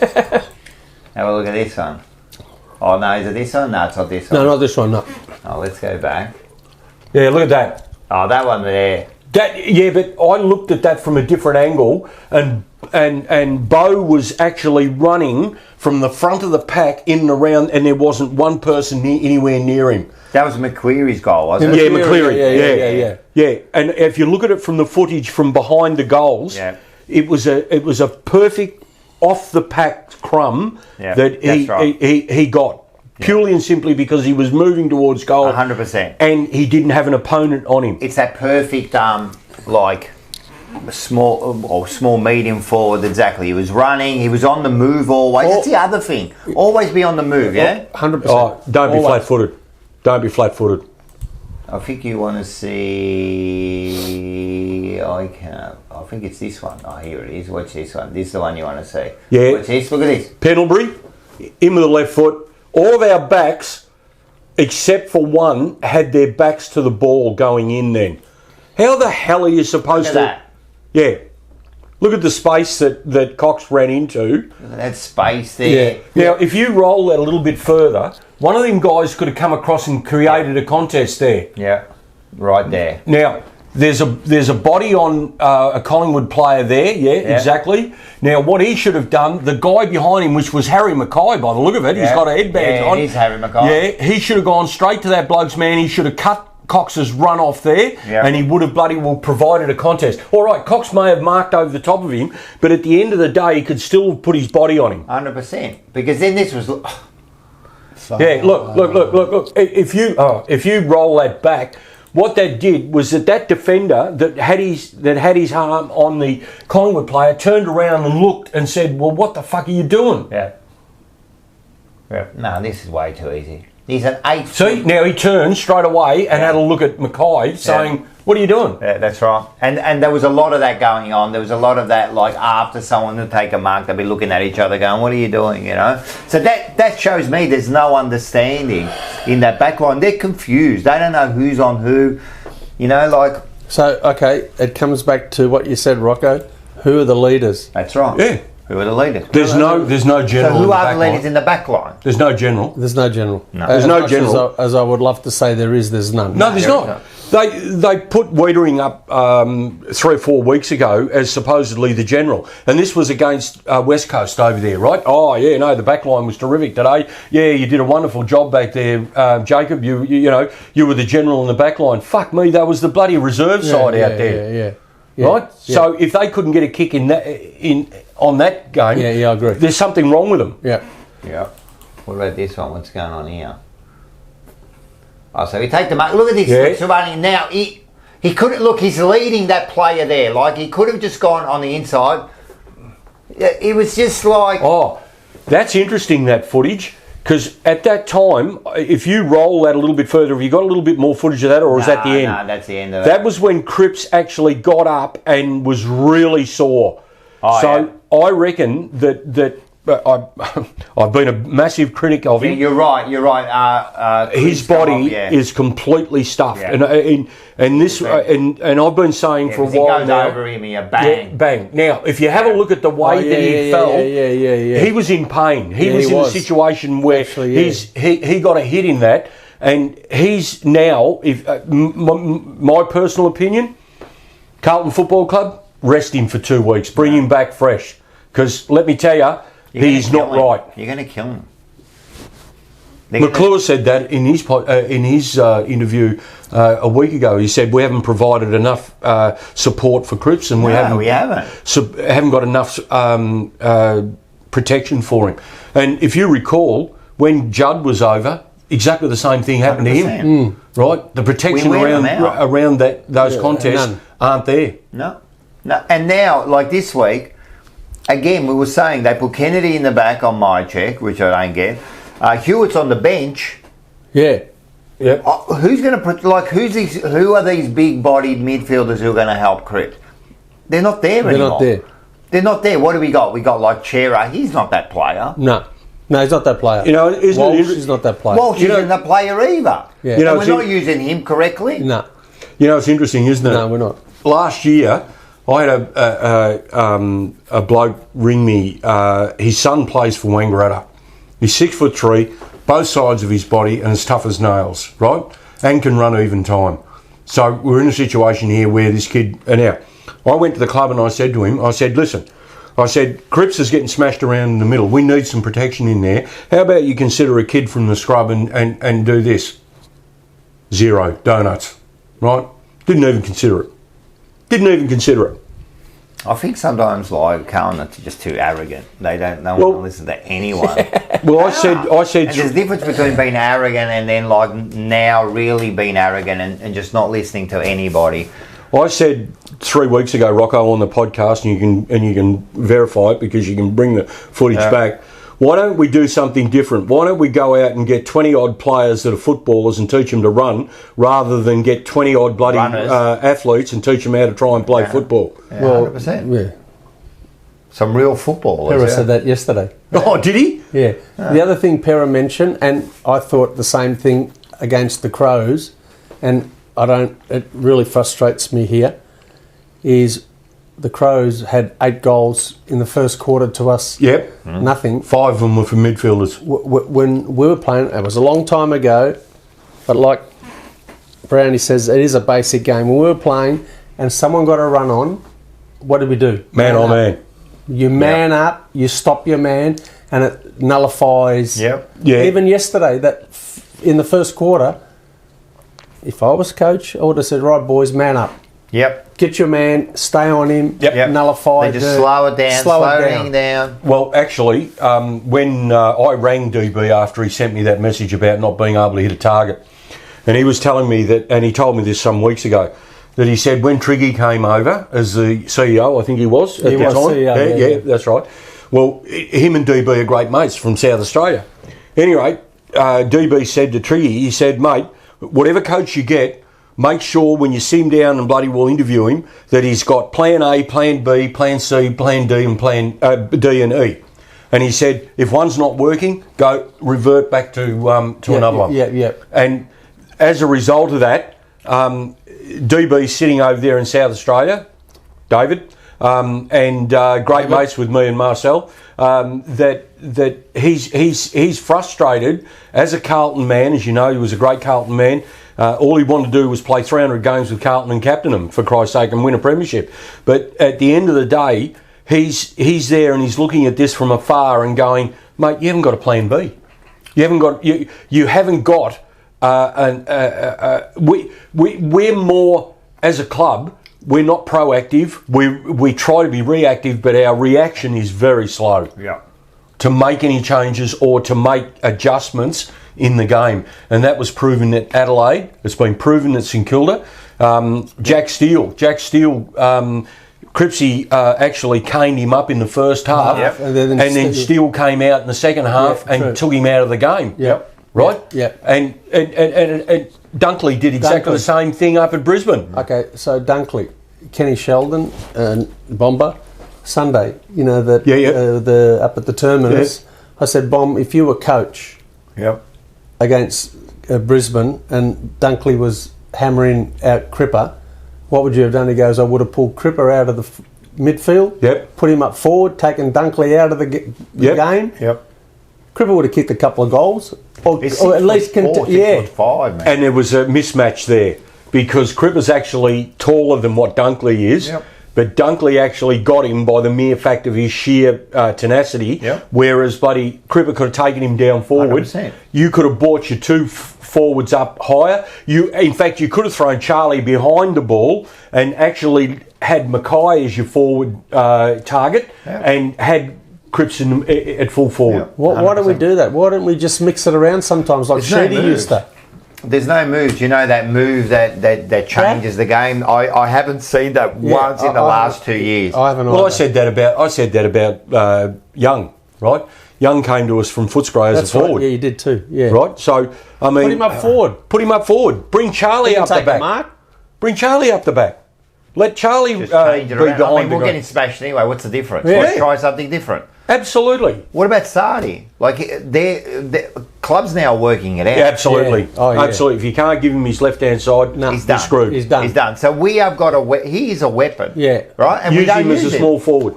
Use him as a small forward. How about on the wing? Yep. How about on the ball? Yeah. You know what I mean? And I'm not saying for the whole game. No. Impact. Use him as an impact player. Impact player. But, yeah. Well, we're not the coaches or assistant coaches. They might see something different. And we're not bagging them. We're just giving our opinions here. Yeah. But my opinion, you know, we're talking about before we came on air, Dow. Yeah, in the twos. 41 again on the weekend. Well, something's happened there. He must have... He must have done something Yeah, he's got leprosy, I think.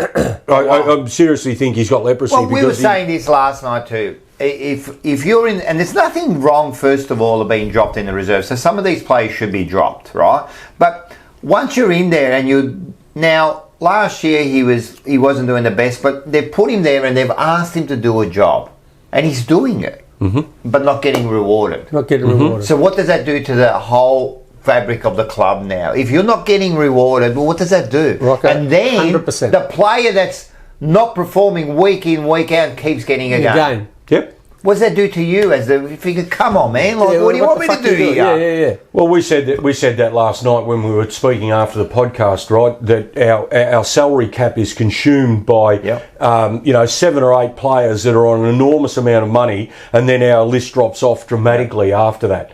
But I mean, we've got 11 games to go. 11 games, is it, guys? Yeah, I think it is, isn't it? Yeah, 11, yeah. 11 now, right? 11 or 12. I think 11 there's an extra game. There's an extra game. 12. Okay, so we've got 11 games or 12 games to actually change it up a bit. Yep. Now, if we don't do that, that's not giving our supporter group, it's not giving our ex-players, the older players that have been around for a while, that's not giving them any hope to look forward to for the future in terms of what they're going to do with their playing group. You know, 100%. You could argue as much as you like off the field and everything like that, but let's not lose sight of the fact that we're there to win games of football, not to muck around or not to be in a situation where we're bloody well just accepting mediocre performances here. Well, 100%. The members, we've got 89,000 nearly members. 90,000. We should have 120,000. Yeah, but if we start losing games and, like you say, mediocre performances, how many of these members will drop off? Well, they might and they might not. We might get some of them dropping off, but Carlton supporters are very loyal. They always think we come to the games, we'll keep on coming. That's not the point. The point is that if we keep putting in there, we don't give our supporters any more hope anymore. Like I was saying this, I don't enjoy going anymore. Well, if you could go along to a game, I don't enjoy it. If you could go, I don't enjoy watching Carlton. If you could go along to a game and actually see something happening, you know, whether it be a move or whether it be a change or something like that, and we get smashed or we get beaten, you could honestly come away and say, well, we tried it and we didn't do it. Yeah. At least he tried something, you know. Yeah. We just say, and you know, after the first quarter, I turned around to my son and I go, this is last week. Nothing has changed. No. Well, in that first quarter, nothing changed from last week. Well, you guys were at the ground. I saw it as I said, on the broadcast, and I've got to say, about 3/4 of the way through the first quarter, Vossi was in the coach's box like this, right? So all he's seeing is that he's seeing more of the same from the week before. So obviously he's frustrated. Didn't you tell me that Ashley Hansen had come out a week or two ago and is saying, oh no, we don't listen to any of the noise out there in relation to what other people's opinions are or anything like that? I don't think I said it. Vince might have said it or something. I think one of us said it, or one of you two said it last night, and I wasn't aware of that. But let me tell you, at the end of the day, you've got to be listening to somebody, right? Yeah. Now, you mentioned before that, you know, the assistants, what are they doing? What, you know, where do they sit within where do they sit? Well, they've got assistants on assistants. Did you know that? No. Well, apparently they've got people that advise the assistants. Yeah, we got more chiefs than bloody than Indians. I'm not kidding you. I said this to Rocco last night. I actually went through a tour through the joint. Have you been to the joint? Yeah, magnificent. Oh, state of the art. Have you been through it? Yeah. State of the art. Fuck. It's brilliant. Oh. And we got up to, where the coaches sit, and I don't know which area it is, so I apologise for that, listeners. But I got up there, and here's a young guy. I don't know who he was. I didn't know him from a bar of soap. I wouldn't know, of course. But he was sitting there, and he was looking at footage of the Doggies, and they played, I think it was Melbourne. No, it might have been Sydney or something the week before. I stand corrected, guys. Anyway, so he was having a look at the rotations, and he was also looking at what happens if the ball goes over there and the ball goes over there. And I said to this bloke, I said, well, what happens if they, have they got to think for themselves when they're on the ground or what? And he just looked at me, stupid. Yeah. And I've gone, well, hang on. Don't they have to take responsibility for what happens out on the ground? 100%. You can have all your bloody moves and all your rotations and all that sort of thing, but at the end of the day, they've got to think like footballers, for Christ's sake. Yeah. He's spot on. Yeah, the game. It's a game of football at the end of the day.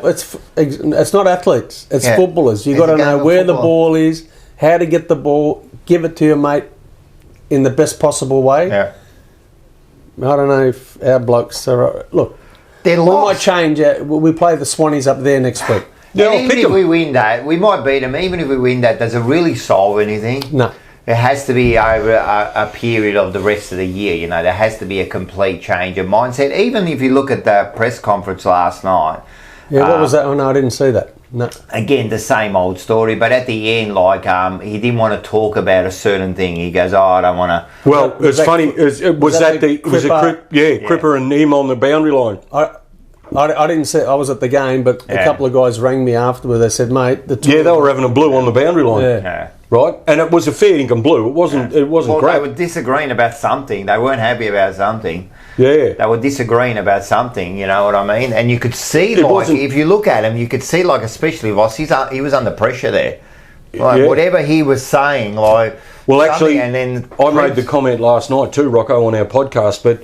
There was also the big heavy hitters there at the club yesterday. Yeah, they were there too. So I don't know whether like the Pratts and these guys who were there at the game. So I don't know whether these guys have turned the heat up or what. No, they've turned the heat up. They have to. I reckon they've. Not that I know, but I reckon they have to have turned the heat up because there was already talk a couple of weeks ago. You don't think they all talk? Of course they do. Of course they all talk. You know, interestingly enough, did you see the photo at the club in the foyer when you walk in, where the cups are?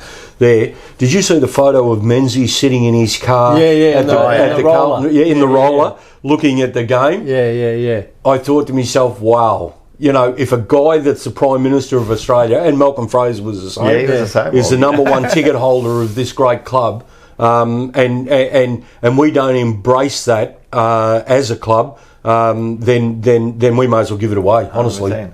Seriously. Actually, if you look at last week's interview with Adrian Gallagher.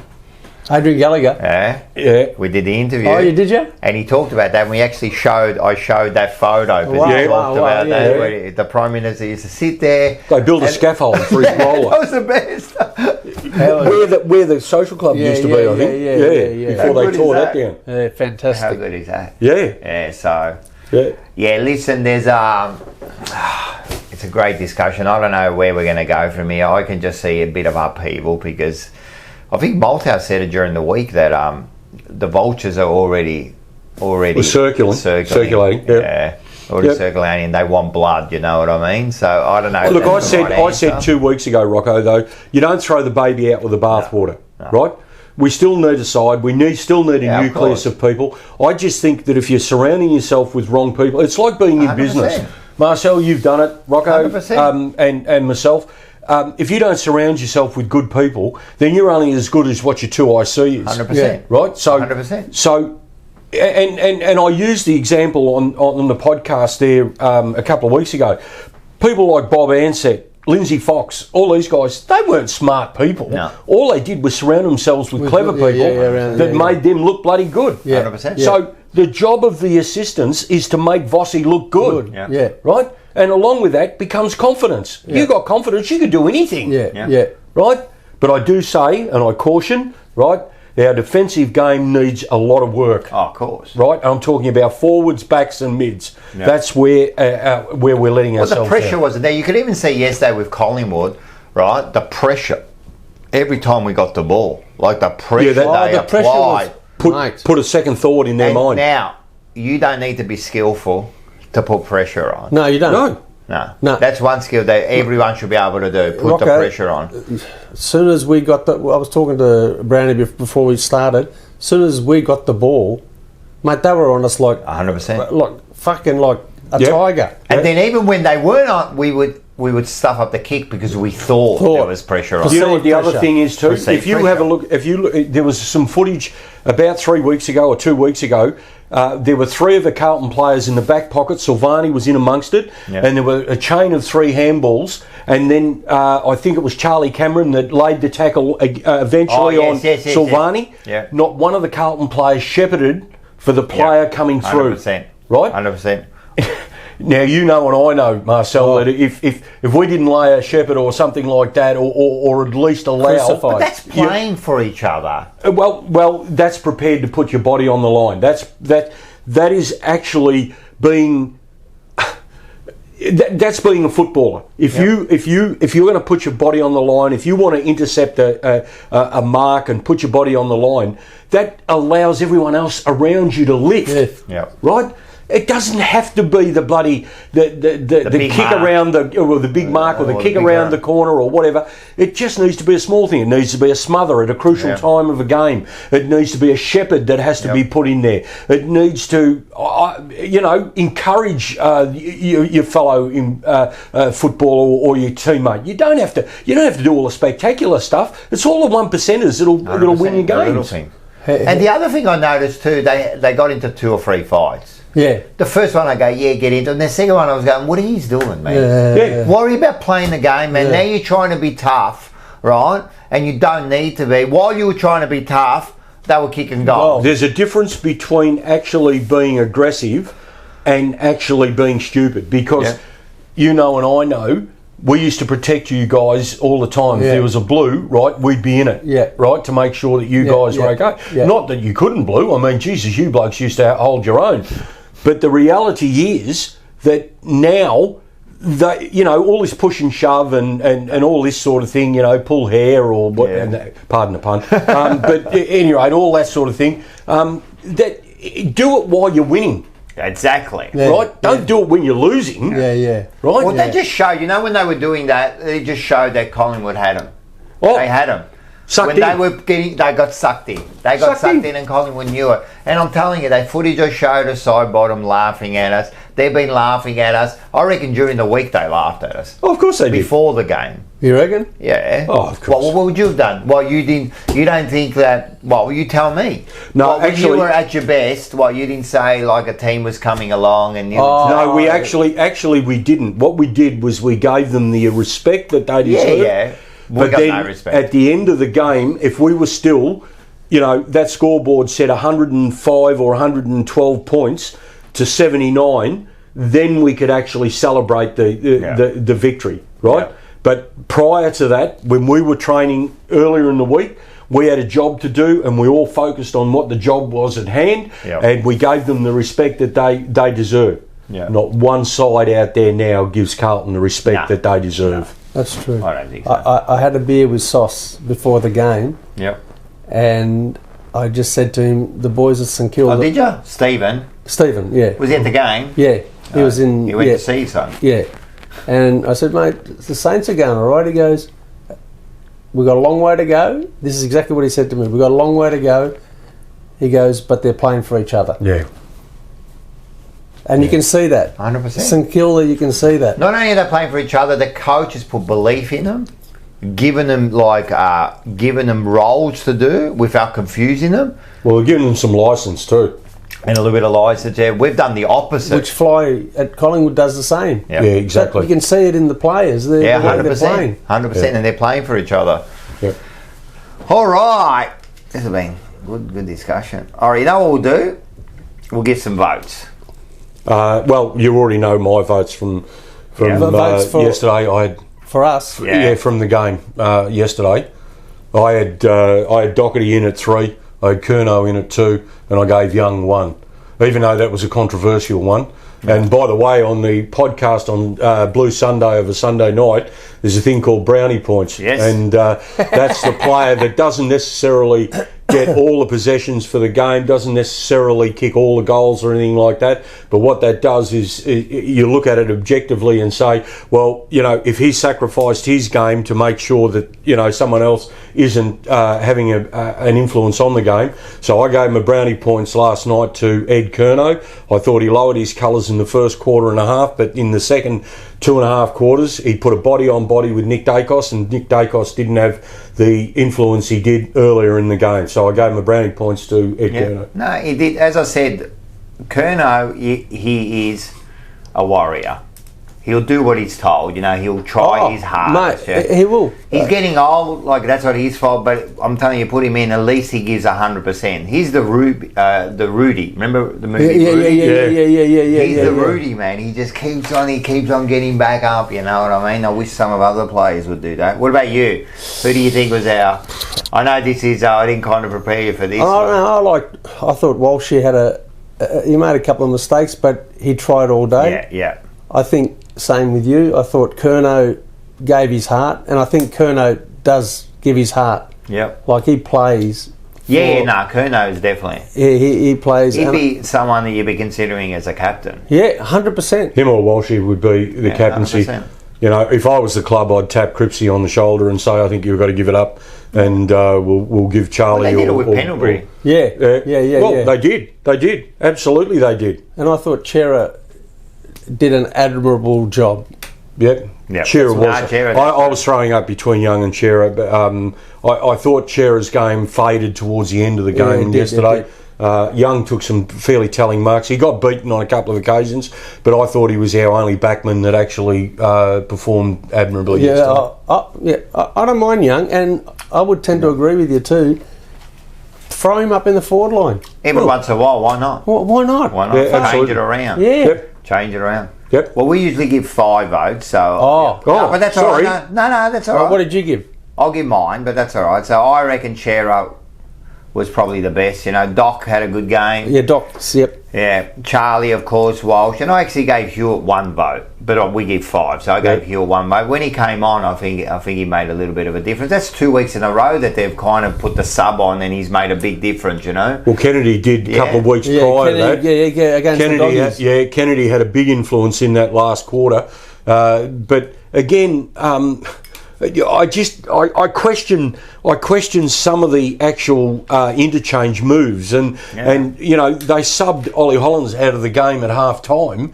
Now they did it the week before. Now, if he's not right, don't play him. Don't play him. That's right. Put him in the 2s, or rest him, or do what you got to do, and put someone else out there. In all due respect, Ollie, I would probably put him in the 2s now. No, but there's nothing wrong with that. It's his getting first a bit year. of confidence back. He's had a good run at it. Yep. There's nothing wrong with going back. He's very light, I mean, in his body definition. And you could see that in the last few weeks. He's struggling. He's been hit around a couple of times too, though. Yeah. So they might be taking a toll as well because of his light frame and stuff like that. Yeah, of course. He's been pushed around. Yep. Nothing wrong with that, but they won't do it. They're scared.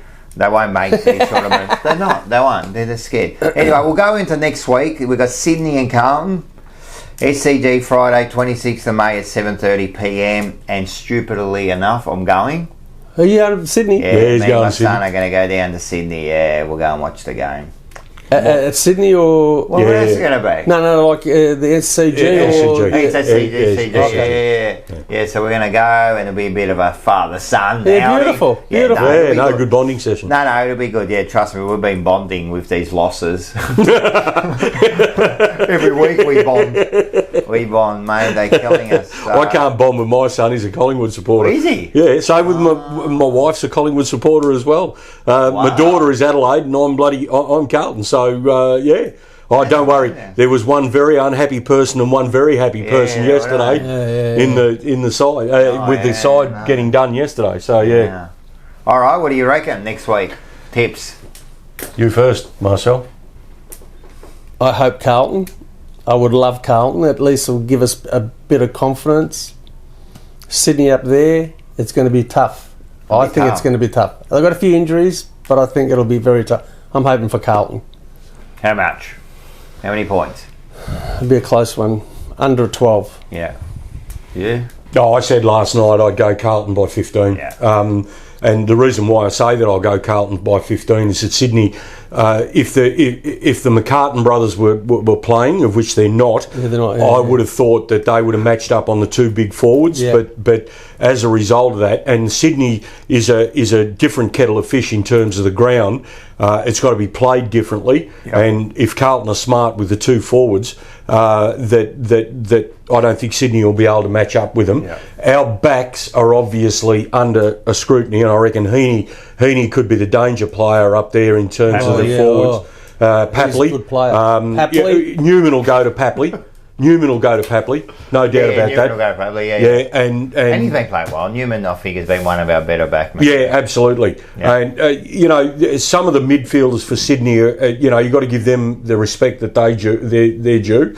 But I think our midfielders will do a better job. And I think if Carlton are smart, I think they'll use Cripps in a different role than in the middle. Yep. There's got to be some changes this week. Rocco, what do you think? Yeah, I think Carlton will do it this week. I think that because Sydney aren't travelling well at all. if it was last year, they had no chance. But this year, I think they'll do it this week. Does it mean anything? I think they'll do it by about 3 goals. But I'm also worried a little bit. I'm more hope than confidence. I'm hoping they come out and play well. If they start well, maybe. So I'm going to say... if Sydney beat us, Sydney beat us, that's it. Sydney are only 2 runs below us on the ladder, aren't they? Then we've got Melbourne. Then they've won like three games, and we've won like 4. Yeah. And this is another thing you've got to consider. Like, we've won, I think, 8 games in the last 23. Yeah, you were saying that last night, and that's when you look at it like staggering. In saying all that, I was saying to Brownie again before we came on air, 7-15, 22 scoring shots to Collingwood 20. 13-7. So it's not all bad news. It's not, but we get the ball up there, and that's what happened with inside 50s. Inside 50s was actually, if you look at inside 50s, they were identical. But the difference was at Collingwood, when they went inside 50s, they lowered their eyes and they hit a target. And they actually spread, so that it allowed their forward line to be a lot more open and created more opportunities. Whereas ours is congested and we're not providing. And actually the week before, I think it was Owie that was actually providing another opportunity up forward by actually leading and creating an opportunity, right? Whereas yesterday they didn't do that. No. The other thing is, like, 5 of them were rushed behind. Right? True. And the others, there was a whole bunch that we were having shots from the boundary. They're not directly in front, our shots are always harder than their shots. Yeah. You know what I mean? Well, and if you look at it, every time we get a goal, it's so much work. They seem to do it easy. And then we fight it and we battle our guts out to actually be able to do it. And then we were relying on someone like a Kerno or McKay to take a great mark between 2 players to get that goal, you know. I think Owies was, once he led, I think it was the last goal he led. It was probably the best play of the day. Was the last play where he led forward. Anyway, all right, that's it. All right, let's go into this one here.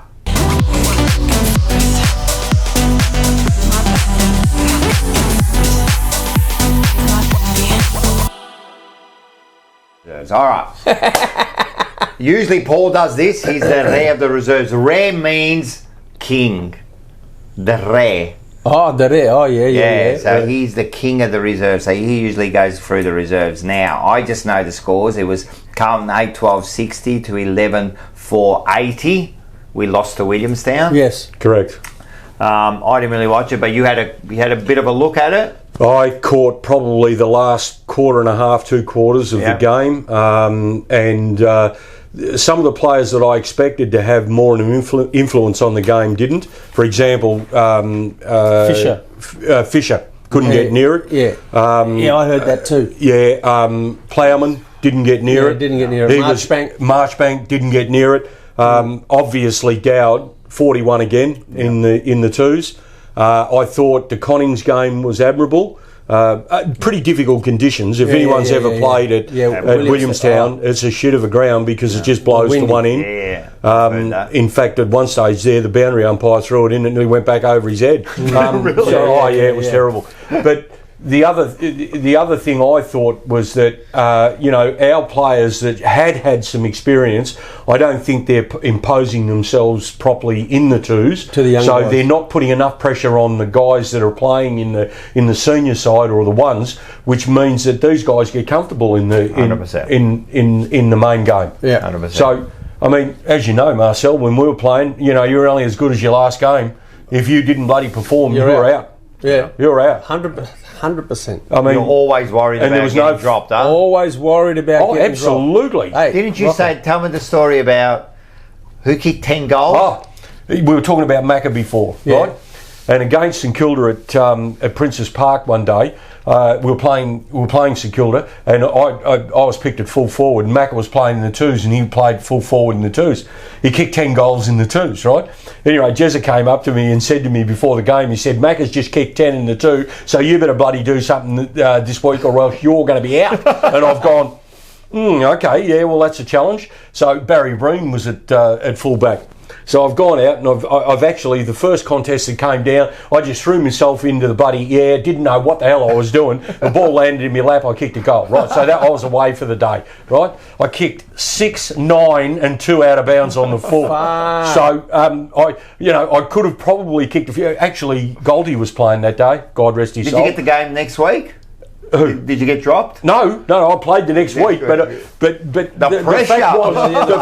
fact was that was said to me before the game, before I even ran out on the ground. So I thought, oh well, shit, I better do something here, this day. And as it turned out, I had a little bit of a purple patch, but as I said, my kicking let me down. But let me tell you, I didn't kick around the corner once. No. All the shots that I missed because I missed from out in front and stuffed them up then. So I'll be the first to admit it. Talking about the around the house, did you notice Harry didn't do it? Yeah, he didn't do it. Yeah, he's been spoken to now. Right? Whatever Boss was saying last week, let them do whatever they want. Again, you're lying to us, right? Because that didn't happen. Because even when he was supposed to go around the corner, when he was on that right hand side, in the left hand, that was a perfect time to do it. That's when you do it. He didn't do it.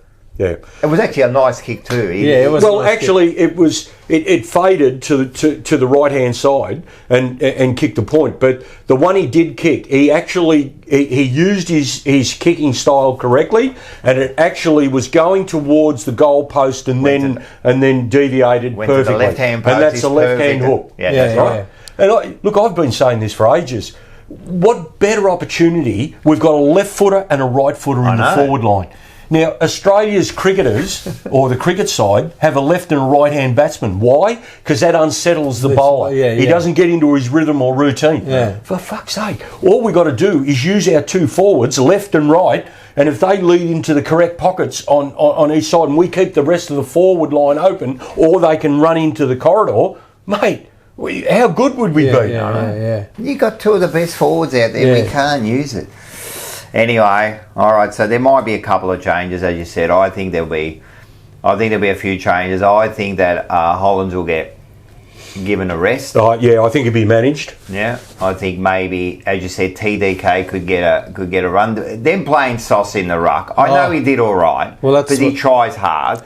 But come on, man, you're going to kill him. That's another person they're going to kill. Still, Steve Silvani said to me, I said, Jack plays for that jumper, Sauce, and he goes, he does. He said they just keep playing him out of position. Why do they play him in the ruck? Yeah, well, he goes. Everyone says it except for them. Yeah, well, I said last night on the podcast that I thought they lost it at the selection table. Yeah, when Collingwood named Darcy Cameron in their 24 or whatever it was.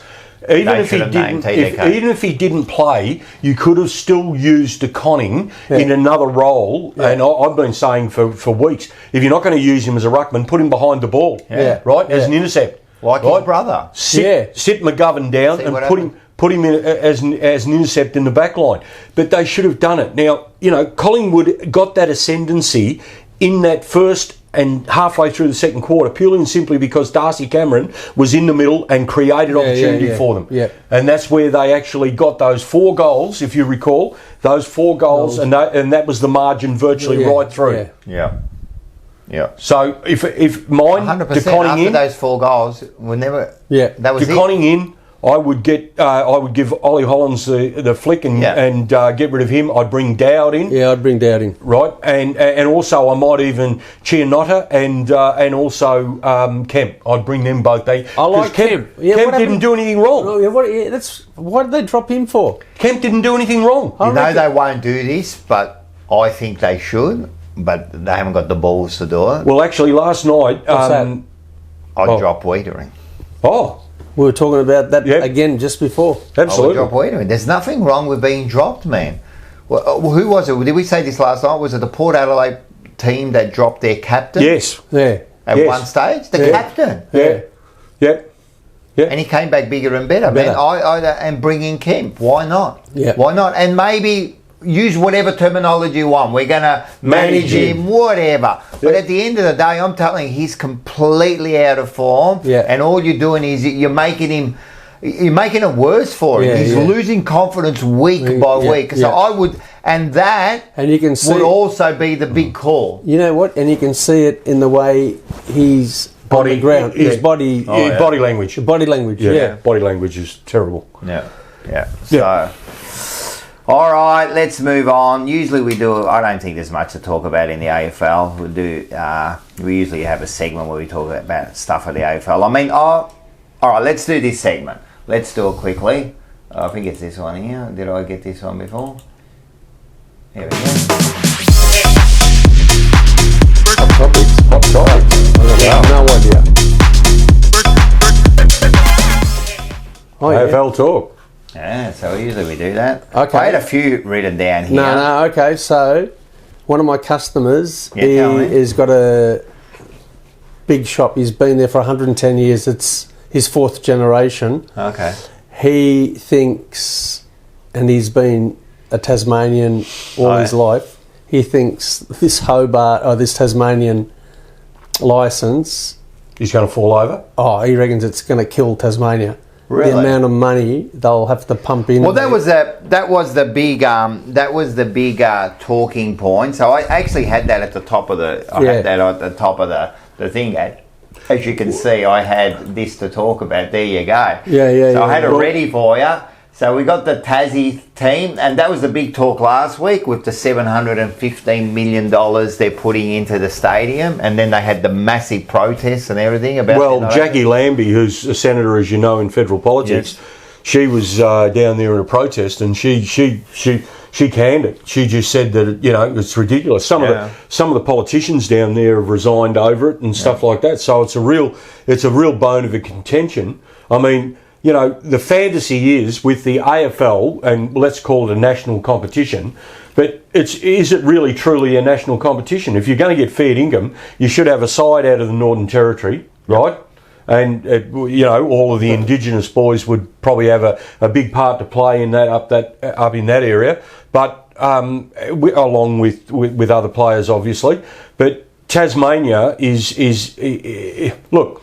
Whilst there's been some very good players that have come out of Tasmania over the years, your Baldocs, your bloody Richardsons, you name them. There's been some, and I don't have them all, so I apologise for that. But realistically, do they actually have enough to suggest that they can actually survive up there? No. I mean, Sydney has been in Sydney for over 20 or 25 years, right? More. And, they still struggle on occasions. They struggle if they haven't got the crowds. big name, if they haven't got the big name, they struggle over there. That's why they get the buddies and they get the lockets and they always get... Well, Sydney's always been the home of rugby league and rugby 100%. Union. So, and we've been... I have done some motor racing. So I've been up at Sydney Motorsport Park, and we go to...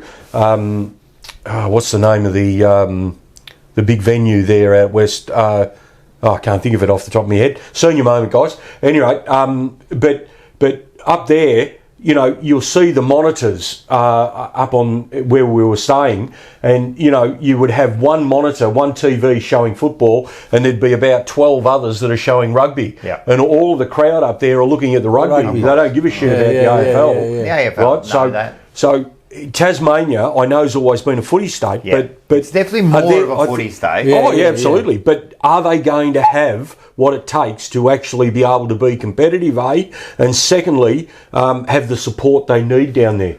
And I believe that the stadium that they're building, correct me if I'm wrong, only houses 25,000 people. That's what he told me today. Yeah, something like that. 25,000. That's the whole thing.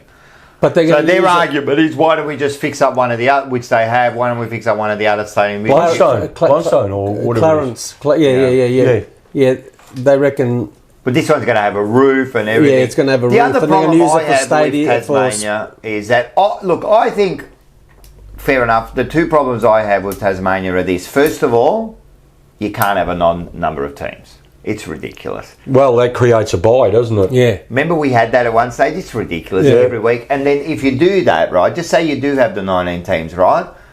Who plays in gather round? Who misses out on that? Yeah, that's a good point. Oh, yeah, Who misses out on those important rounds? Yeah, absolutely. So now there's a point there. The other point is, can they retain their players? Because you can see GWS and the Gold Coast, they have problems retaining their players. Yeah. How let's be honest.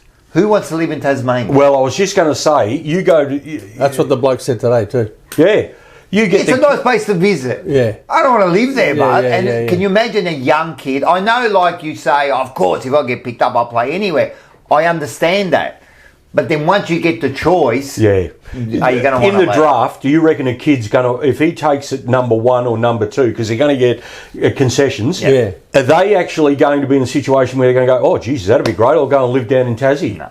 I don't think so. No, I don't think so either. At least the Gold Coast, it's warm. Yeah. At least you've got that going for yourself. Yeah. Here, you're not even going to have that going for you. Yeah. I'm telling you, they're going to find it difficult, and it might be 10 or 15 or 20 years before they see any sort of 100%. half success. I don't even know. So the other thing, and David Rhys-Jones said this to me. Because I think he's a big thing for the Tassie. He's against it too. Oh, is he? He coached and he said the rivalry between North and South Tasmania is massive. They hate each other. Yep. And he goes, and that's not going to help with this Tasmanian It's a bit, I suppose, like the Adelaide kind of situation, but they had Port Adelaide. Yeah, Port Adelaide. Yeah. You're either an Adelaide supporter or a Port Adelaide But they are supporter. a big footy state. Oh, so they it's are always massive. going to work. Massive. And there's 3 million people there. There's 500,000 people in Tasmania. Exactly, yeah. Anyway, that's the AFL. I was going to talk about this quickly, if you don't want to really get into it, was this one over here. Because this was the big news of the week. Oh. I don't know too much. I don't know too much about it. I don't want to talk about what happened. No one really knows, and it's still it's going to be investigating that. Just for North Melbourne, first of all, what's it going to do for them now? They're already struggling. Yep. They got now Alistair Clarkson. Now he's gone. Yep. You know what I mean? But is he gone temporarily? No, well, it is temporarily, but it's still going to put a dent in the whole organisation and the whole thing. It'll throw their plans behind. If they've got a 3 or 4 year plan, there's already players 12 months won't know where they're at. Yeah. You don't know where you're at anymore. Now they've put Radden back in there, and I'm sure he'll do a decent job. He always does, Yeah. And then for Alistair Clarkson too, I mean, this is going to be this is really I believe there was apparently. some more movement on that over the weekend to suggest that they were starting to bring this to a head. Yep. And there was some comments in and around. I only heard this it might have been radio or television, I'm not sure now, but they suggested that possibly there was no case to answer for Clarkson and for Fagan. And Fagan's the other one too. Yeah, absolutely. Now, let's not make a joke of this, but if it has affected Alistair Clarkson to the point where he's had to step away from the game he loves, that's really sad. And from my point of view, this could have been handled a lot better. And they reckon there could be some kickback now and for the ABC, because they were the one that actually broke the story, didn't they? And they reckon that this could end up in court. So it's a big mess. It's a massive mess. Yeah. And as I said, I feel now for Alistair Clarkson, even North Melbourne, everyone, this is just a big mess, you know what I mean? And it is sad that someone, they just said, that loves the game has to now, if he steps away from the game completely, what are we going to remember about Alistair Clarkson? Are we going to remember the dynasty that he had at Hawthorn? It'll be always painted. It'll be always painted in this situation. So I reckon that's really sad. Yeah, it is sad. And unfortunately, it doesn't matter how much good you do in your life, you do one, we don't even know if he did it, but it's one bad thing, and that's what they remember. Yeah. That's what they remember. Not everything else they did good. It's like the old joke about, it's an old joke about, it's a bit R-rated, but the bloke used to go around, it was in the Greek islands, you know what I mean? And they used to go, hey, George, the goat screwer, you know, I'll cut down it was the other word, but the goat screwer. And he goes, hey, how are you, mate? And he walk around, he's with his mate, hey, George, goat screwer. Yeah, cool. George, and the mate goes, what's going on, mate? And he goes, oh, yeah, that's what they call it. He goes, how do you let them call that? He goes, mate, he goes, you know all the boats you see out there? He goes, I built them all. Yep. I built them all. And he goes, see those houses? He goes, I built them all. That's my company. Yeah. All of it. He goes, one bloody goat. One goat. But that's true. That's true. That's true. You won't remember one goat. That's true. All right, let's go. You're going to enjoy this one here. You're going to enjoy this one here. So we profiled the player, one of your good mates. Yeah. Oh. We just talked about him. How could you already forget? Macca. Ah, here we go. Hey, before we do that, sorry, I keep forgetting. Snitz Northland.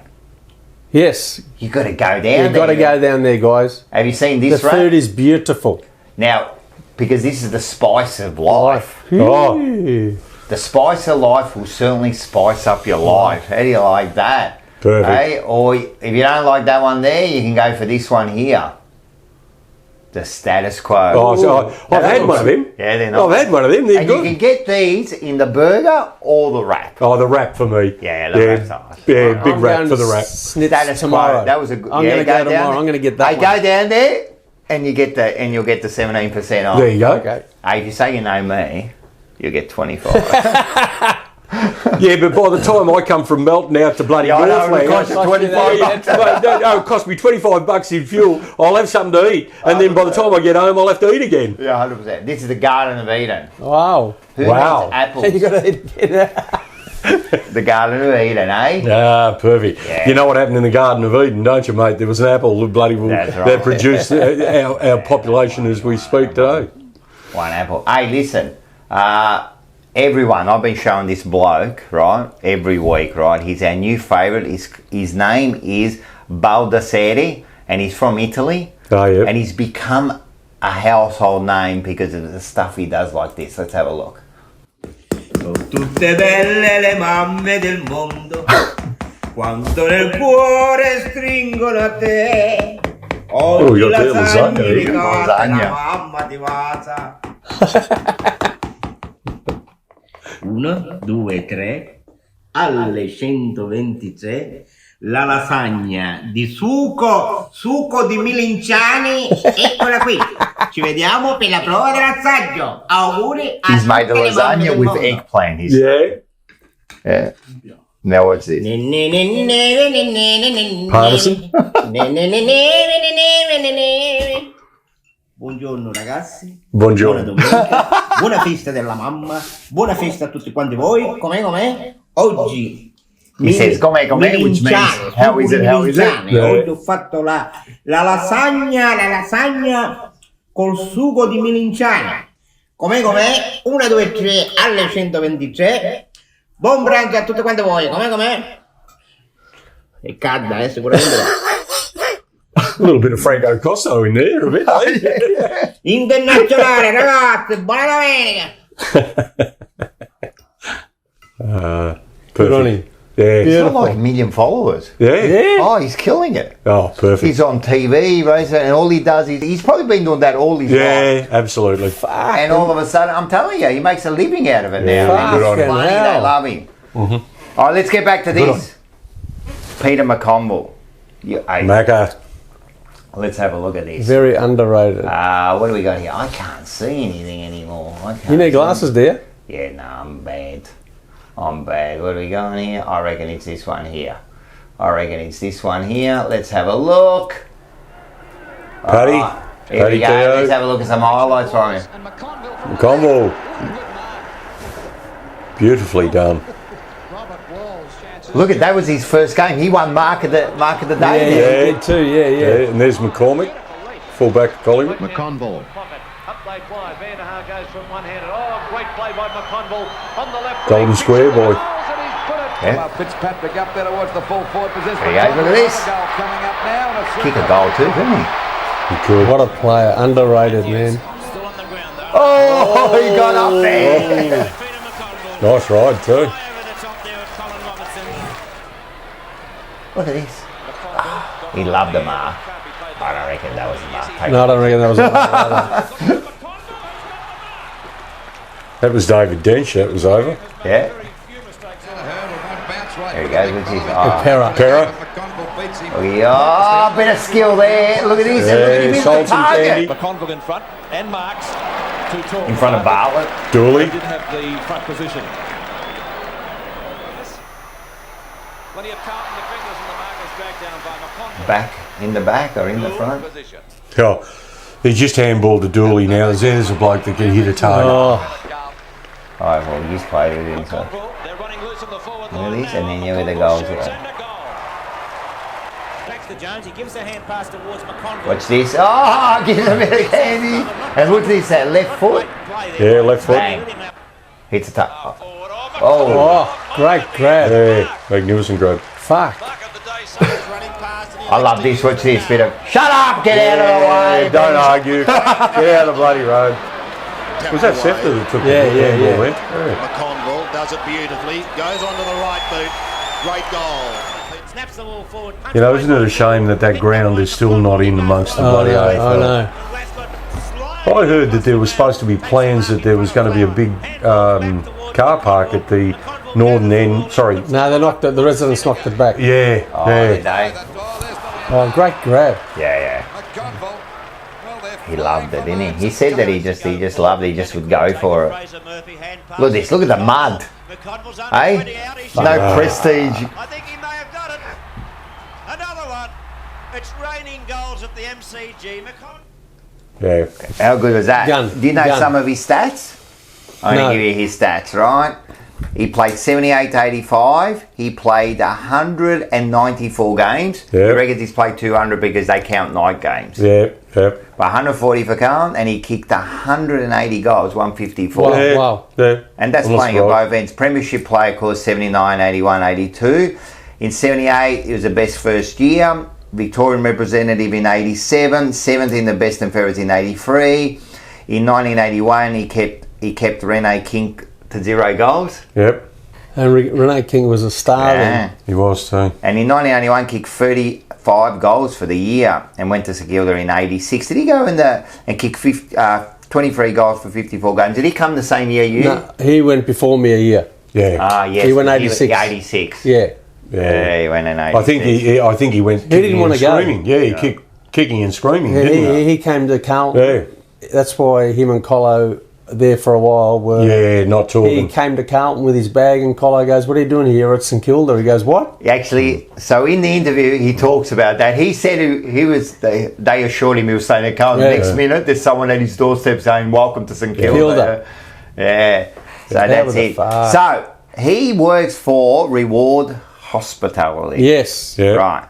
Reward Hospitality is. They're renowned for their comprehensive product range, servicing the hospitality, catering, healthcare, accommodation, education, and entertainment. Well, so get a hold of him and buy stuff off Macca, please. Yeah.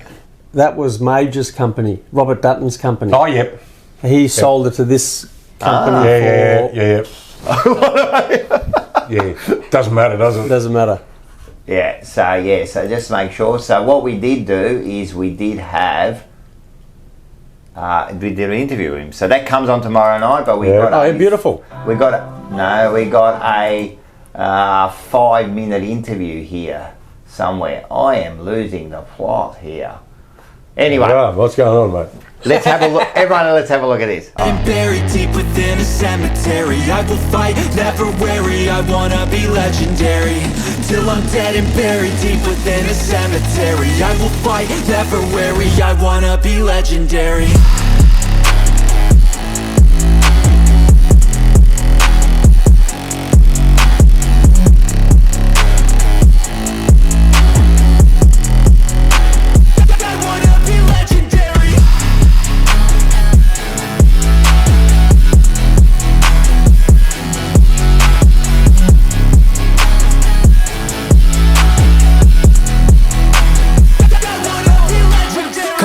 And here we have him, Peter McConville. How are you, mate? Very good, thank you. Macca, great to see you, mate.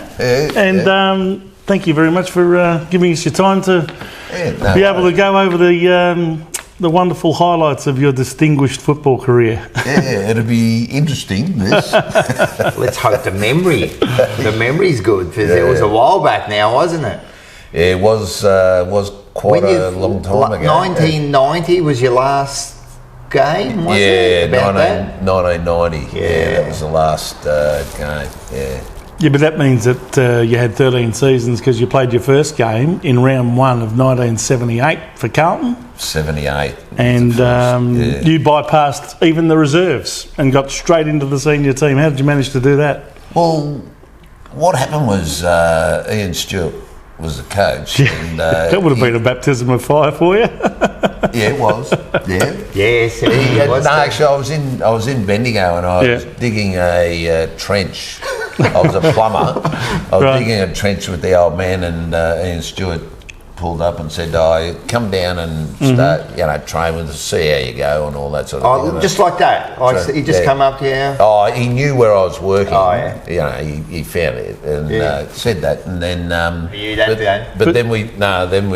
we trained the next day, and I drove home to Bendigo, and I was sitting with Dad and Clary, and Dad's sitting there, and we're having a beer watching the World of Sport. And then they'd mark the day and they gave it to me. That's right. You marked the day in your first game of footy. And me and Dad are sitting there going... How good that was a real sign of things to come, because, I mean, you became a real aerial specialist, whether you were playing on the half-back line or whether you were playing at full forward or anywhere else for that matter. You used to take some sensational marks, and you're only 6 foot tall. So how did you manage to do? Like, did you just have a natural leap, or? Oh, yeah, I think it was. I wasn't. You must have enjoyed taking marks of that nature. Yeah, well, it was just something I enjoyed doing. Obviously. Yeah. I wasn't hellishingly quick running. Yeah. But take a mark. But kick a ball straight. Sometimes. Yeah. You did all right. Now I toned it down a little bit. Parko actually made a speech after a while. Okay. And said, I give up. Yeah, that's right. So long as you train hard and play hard, what you do afterwards is up to you. You're putting in the performances, but it wasn't like you were, you're having a drink and then not putting, you're putting in the performances. You know what I call that? Hard off the ground, but on the ground, man. Again, it was a genuine excitement for us all to go and have a drink and have a good time and get close and things like that. It was. I reckon it would have been fantastic. And we beat Hawthorn in the preliminary final. Actually, I think I played on Brereton first game. Yep. Or his second game. Second game. No, his first one was against North Melbourne. I remember being at that game. Oh, was it his second game ever? Yeah. How did he go that day? Or did you like? No, he didn't go too good that day. But you had to teach him a lesson. What are you doing, mate? He went off the ground. I like it. You'd learned a few tricks by this stage. You're 24 years of age. You'd been in the system a good 5 years. How did you find the culture at St Kilda compared to Carlton? How would you rate them? It was a bit different. How would you compare them? Well, when I left Carlton, because and this was at the end of '85, right? Yeah, at the start of '86, you're at St Kilda. Well, when I went to St Kilda, I lived out in Bentley, and I was wondering where all the gangsters were and all that sort of thing that I'd seen for 5, 6, 7 years. They were there. They weren't out at Moorabbin, sort of thing. They were there in the sand. So it was a different environment. It was funny. I'll tell you. Tell us the story. We played St Kilda playing Sydney Swans, and we went up to Sydney the day before on the Saturday, and we stayed in King's Cross in a hotel, and the coach said, "Righto, everyone, we're eating and all this, and now go up to your rooms, and we're playing tomorrow." And Plugger Lockett was in my room, and the two of us having a talk, and I'm talking to him. Like I come from Bendigo, he come from Ballarat, so we knew different. I knew people in Ballarat anyway. The country grapevine. But then I went to sleep, and he snuck out King's Cross and had a drink till 3 o'clock in the morning, and then is that all it was? And then, a drink, and then snuck back, and then I think he kicked 4 or 5 the next day. I found out about 2 weeks later that he snuck out. Thanks, mate. And Good on go you, Blues. Come on, give us a go Blues. Go Blues. Go Blues. All right, so everyone saw that. You saw Macca. He was right here champion. in the Rocco Cafe in the backyard here. It's great out there. Yeah, too. it's great out there. We have a bit of, and he told us some good stories there. So it's always May I good. say just one thing? The actual era that you're talking about with Marcel, myself, Macca, Jimmy Buckley, Sheldon, who else can you throw in? Jono, all these guys, Harmsy, all of those arrived virtually within 12 to 2 years of one another. Yeah. And even at our reunions now, you can still see the bond between those players. And I've said on numerous occasions, I didn't go on and play as many games as what these guys did. However, because of the association we had with one another, when we do get together, there is still that unbreakable bond that was there. And that was really important for the fabric of that side, particularly more so in 79 than it was in probably 81, 82, because you guys had already experienced 79, you'd gone through, we went through 80, I left in 80, but then the bond that was back then and still stands today is Peter Francis. I forgot about Peter. It was just and Youngie, God rest his soul. It was just unbreakable, unbreakable. Yep. Even to this day now. You say the same, of course. I've spoken to Harmsy a few times. He says exactly the same. Someone else told me that he spoke to Dipper, and Dipper said he won 5 premierships, and their bond isn't as good as that's you true. guys. Yeah, Dipper's told me that too. Yeah. Absolutely. That's amazing. It's interesting, isn't it? Because each one of the players that was involved with that era, each one of us brought something to the table. Yes. It could have been something big, it could have been something small, but each one of us brought something that was really important for the side. And you all came together for one cause. Yeah. Right? And you got there, you got there. And the other thing that Peter said, that me and Vince Law, we looked at each other, because he goes, so they won 81, 82, 79, of course. In 83, 84, 85, you didn't win premierships. You made finals, and he goes, so we were unsuccessful. Right, and we thought, look at that. Yeah, you made finals and you were unsuccessful. We're here, we get off a tribunal thing and we're successful. But there's the mentality. Yeah. But that's a good point. It is a good point. That's a good point. I know. I'm pretty smart at times. It is a good point, because if I believe that winners breed winners, like winning mentality breeds winning mentality. Absolutely. You know what I mean? If you accepting that the mediocre performance is enough, that's it. That's what. And I was saying this again with the supporters, you have to take responsibility. We have to demand more of this club. Like, did you see, I don't know if you saw it, but Milan last week had to beat the bottom side in the soccer, had to beat the bottom side to make the Champions League or whatever, and they lost. And they called over the crowd, the cheer squad or whatever they are, called over and addressed them on the ground. You see it. There's video of them addressing the team on the ground, and saying, we want more, we deserve more, and that. They demand more, the club will demand more. If the supporters are just happy with things are going, I'm telling you, the club's not going to do anything about it. But there's one thing that you're probably missing out there, and that is that the players have got to demand more of themselves. 100%. Right? So, and if you haven't got that ingredient, you can have all of that peripheral stuff going on, but if the players aren't demanding what they require from themselves, you got nothing. Yeah. It'd be interesting to see if there is any changes this week. Well, it's an opportunity, isn't it? Any major changes? Any major changes. It'll be an opportunity to make a statement. 100%. Any major changes. There might be like those bullshit changes. Holland.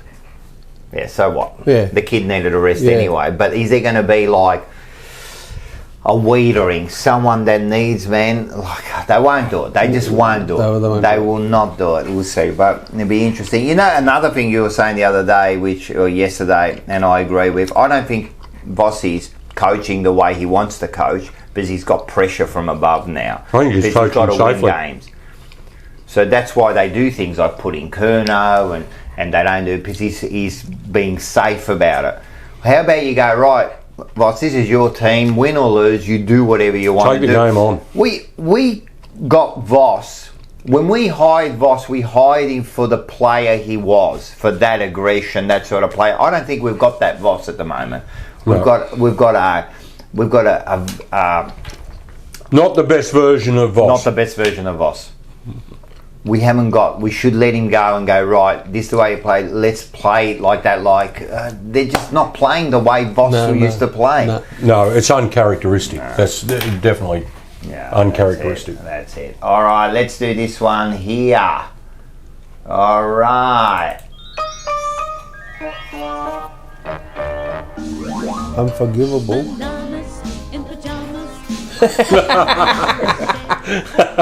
Banana of the week. We're going to do banana of the week. Let me just, I can't. Here we go. Here you go. Banana of the week is proudly brought to you by Marino Brothers. Yes. If you spend $60 and order before midnight, you get free delivery. Now, Marino Brothers have got everything, not just fruit and veg. They've got all your pastas. Oh, really? Sauces, everything. I'm going to Look Google on it. Mate, I'm telling you, they're the best, man. So Marino Brothers, definitely get onto them. So they come out to Melton? I don't know,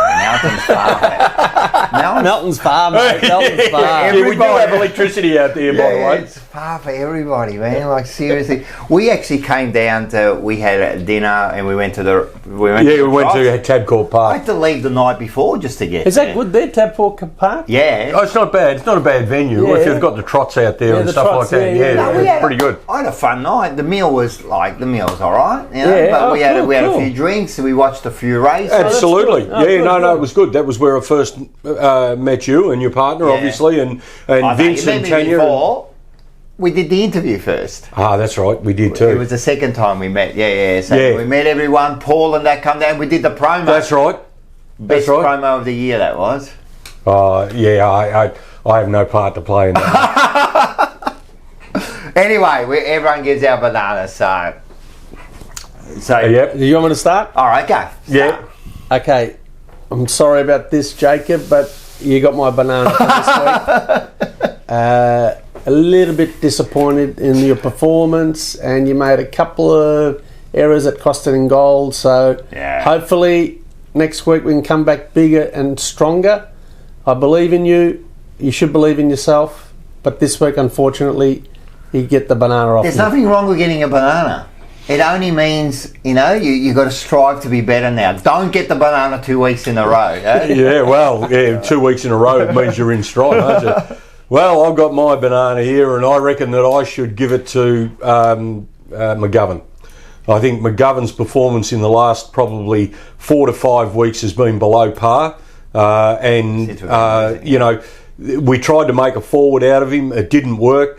And now his job was supposed to be intercept backman. That's not working. So I would suspect that we've got to rethink the whole thing. But the banana of the week for me is McGovern. Very good. I like this, man. He's for naturals at this banana. Just giving bananas out like no drama. And you? Mine goes to selection panel. You kind of addressed it before, but it's a selection panel. It was lost at selection. So the banana goes to the whole selection panel, whoever's involved in that, to do what they did and not, for example, the TDK putting Hewitt on the bench, not giving Holland a rest, you know what I mean, not putting Dow in. I think they lost it even before they got into the game. That's fair cool. It goes to selection. I want to give it to the whole Carlton Football Club, but the bloody Are you allowed in the footy club? Look. Can you go and have a coffee there? Yeah, I can have a coffee there, but I told you what happened. They kind of they're black banned you. Kind of black banned, not really black banned. I won't say it. I'm on the Spirit of Carlton committee there. Are you? Yeah. Can you put a good word in for me? No. Were they going to blackman me if I go to the meeting? Oh, they are right. Hey, mate, I've been doing the podcast now thinking that I was just on for one episode and it's turned into 11. And we're in a situation here where I think I'm still welcome. I don't know. Maybe I'm not. Why should anyone be upset about speaking the honest truth? Yeah, exactly. Or are you giving your opinion? Speaking the honest truth. Yeah.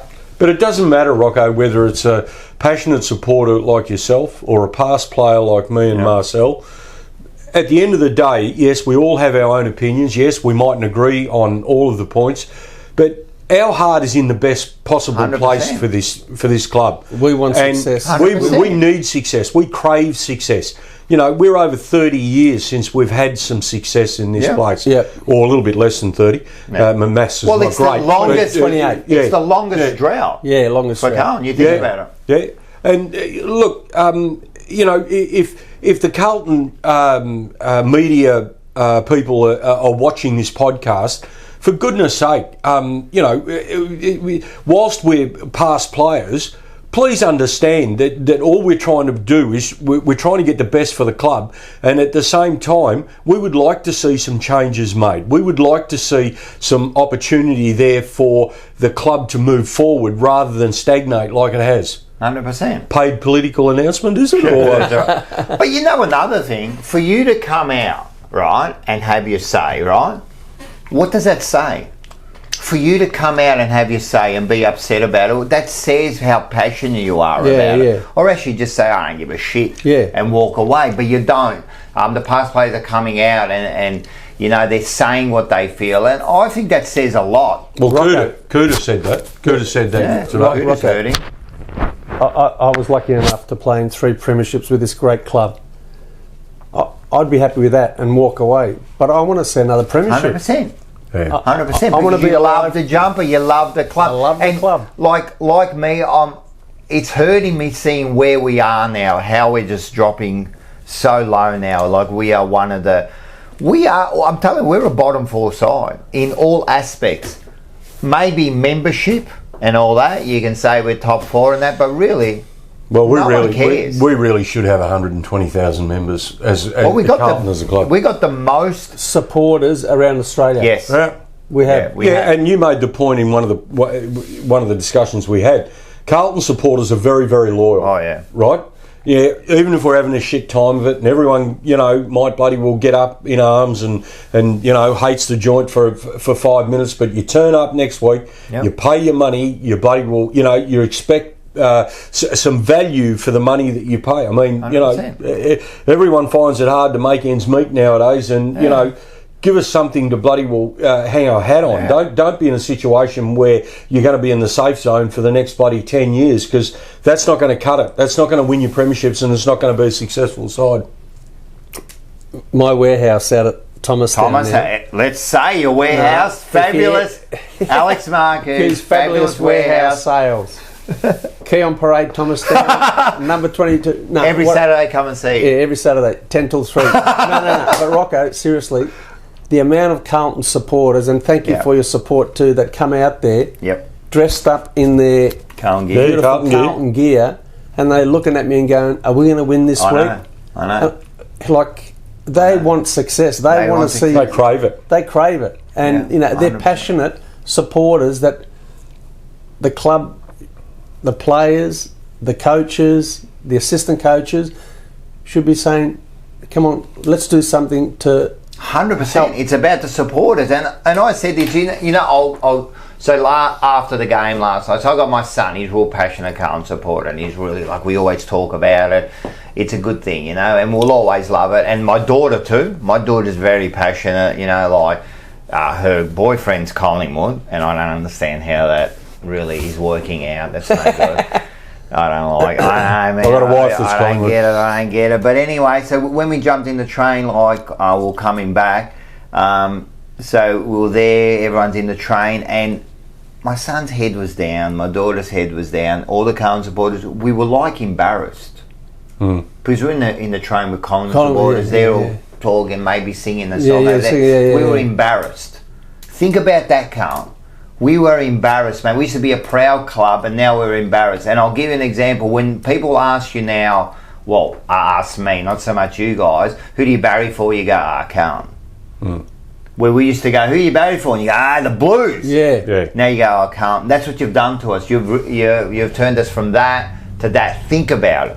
Think about what you are. And all your leaders out there, I keep saying about these leaders, just remember, you've got a responsibility. Absolutely. Like, you're in that position, not because you're special. Like Sayers, Cook, you're not special, right? You're in that position. It's a privilege that you've actually been in that position. You've got to take it seriously, because there's a lot of people there that are hurting. Yeah. And you're not taking it seriously. True, man. You're not taking it seriously. So, and my question is, to them is, if the club goes down tomorrow and doesn't exist anymore, what's your biggest worry? That you haven't got a job anymore? Or is your biggest worry that you haven't got a club anymore? And I guarantee 88,000 members will be spewing that they haven't got a club anymore. You will worry that you haven't got a job. And there's your difference. There's your difference. So just be careful. Some of those influential people that you're talking about, they'll move on tomorrow. And that's the other thing. Right? And They'll move on. Coaches. They'll move on. Administration, they move on. Yeah. They put a different jumper on. Look at Cookie. Yep. Like, I think Cookie's half decent, but what I'm saying, look at Cookie. He's a good bloke, actually. He's probably a great bloke, but he had a Geelong and now he's a Carlton. Yeah. Look at Voss. Yeah. He had the Port Adelaide before that, now he's a Carlton. Yep. Right? I'm telling you, they get rid of him, and next year you look at Teague's at Richmond now. Yep. Look at Radden. Yeah. Bolton. Best and fairest premiership player. Bolton's at Collingwood. Yeah. I didn't realise that until I saw the video of it. And the funny thing is about those assistants, right? As soon as we got rid of the coaches, they got picked up straight away. Yeah, funny about that, isn't it? Straight away. Straight away. So, there's people out there, man. We've given you this responsibility, and I don't know, man. I don't think you're taking it really seriously. I don't think you're taking it seriously. People are hurting. I get people, like you get people coming up to you. Funny enough, I get people. Justin, he came yesterday, he bought me a beer. He said how much he loves the show, how much the show and Blue Abroad all means to him, because he's got somewhere to go and almost, share that sadness with, These people are hurting. Don't you care? Yeah. Like, don't you care, Anyway. All right, let's move on to this one here, and we're going to go into this one here. Ma di che cazzo stai a parlare? Ma di che cazzo stai a parlare a te? Che bello! Ma che cazzo sta a fare? Ma che cazzo sei? Ma che cazzo? Ma che cazzo ne so? But you understand this, don't you? This segment's called, we've got to all do it together. Alright. Ma che cazzo? Ma che cazzo? Hey. Ma che What cazzo? the fuck? What the fuck? So, ma che cazzo? It's Italian. That means anything. Yeah. Right. That can mean like, what the fuck? Yeah. Or what the fuck? Or what the hell? But it also can mean like, how you go? Ma che cazzo? It can mean anything. Ma che cazzo is like one of those universal things. But anyway, what we're going to do is, what we usually do for Ma che cazzo is, we just show some videos. So this one here, I first call it, this is called The Feral Kid. Remember Mad Max? Yeah. All right, let's have a look at this. No. How'd you do that? That's cool. He was one of the directors. Bullshit. Yeah, he's a constable. Oh, no way. Wow. A little kid. Yeah. I think we found a new small forward. Yeah. Hey, that's cool. That's cool. That's unreal. What about this one here? I got another one. This one's called Tell Me You're Aussie. How can you tell me you're Aussie without saying you're Aussie? Let's have a look. Freeway burnout. Despite being towed on a trailer, these hoons on a Victorian freeway let it rip, sending smoke pouring from the spinning wheels. That is perfect, isn't it? Look at that. But the plates spelling hyped gave them away. The car had just hours earlier taken part in a interestingly enough weekend now, race Rocco, meet. that most of the young blokes aren't interested in Commodores anymore. No. They're interested in, twin cab utes and things. They're interested in that, or they're interested in their in their skylines. Yeah. The turbocharged stuff. I'm going to say this: the bloke at work, like he's got, if you haven't got a V8, forget about it. Anyway, he had like a Skyline, and he's talking about like his Skyline. I'm going, mate, you're missing 4 things, and he goes, what are they? And I go, 4 cylinders, mate. And then he goes to me, and I go, oh, you got that Skyline at the outside? And he goes, yeah, that's my Skyline, you know. And then I go, oh, is it the one with the skirts on the side? He goes, yeah. And I go, is that the same skirt you wear when you go out on the Nah, mate, it's V8 all the way. Absolutely. How about this one here? You got the bull by the horns here. No. Oh, no. Oh, no. Oh, imagine no. this, and this is... How big is he? Oh, he's a big boy. He could do some damage, this bloke. Maybe we should have him in the back line. Run through the back. Oh, my God, have a look at him. Oh, he's a big boy. Oh, mate. And they're all shit frightened of him too, just what quietly. would you do? Yeah. Two ton of bloody raging bull. Oh, my God, he's huge. Yeah, he's a big boy. Imagine that. Yeah. That's almost reminds me. Remember the North Melbourne with the elephant? Yeah. It ran away. How about this one here? I called this one "Dumb Ways to Die." Do you remember that song? No. No. Let's have a look at this one here. Dumb ways to die. So many dumb ways to die. Dumb ways to die. So many dumb ways to die. Oh my God! Smacking the mouth. Jeez. Oh, that hurt too. That's funny, man. Like, Yeah, that hurt. that should have been banana of the week. Yeah, banana. Yeah, you muppet. All right, what we're going to do here is I've got something special for you two. Go on. You did play in one game together. Yes. Pretty important. Yeah, 1979 Grand final. Yeah. Were you both there? Yeah. Absolutely. Let's have a look at this. Do you remember this? Absolutely. Look at the ground. Fucking hell. Yeah, 2 inches of mud on it. Hey, you know what? Who got the first clear possession, you reckon? Jono, I think, wasn't it? Jono. Nah. Go Brownie! There you go, there's your first clean possession.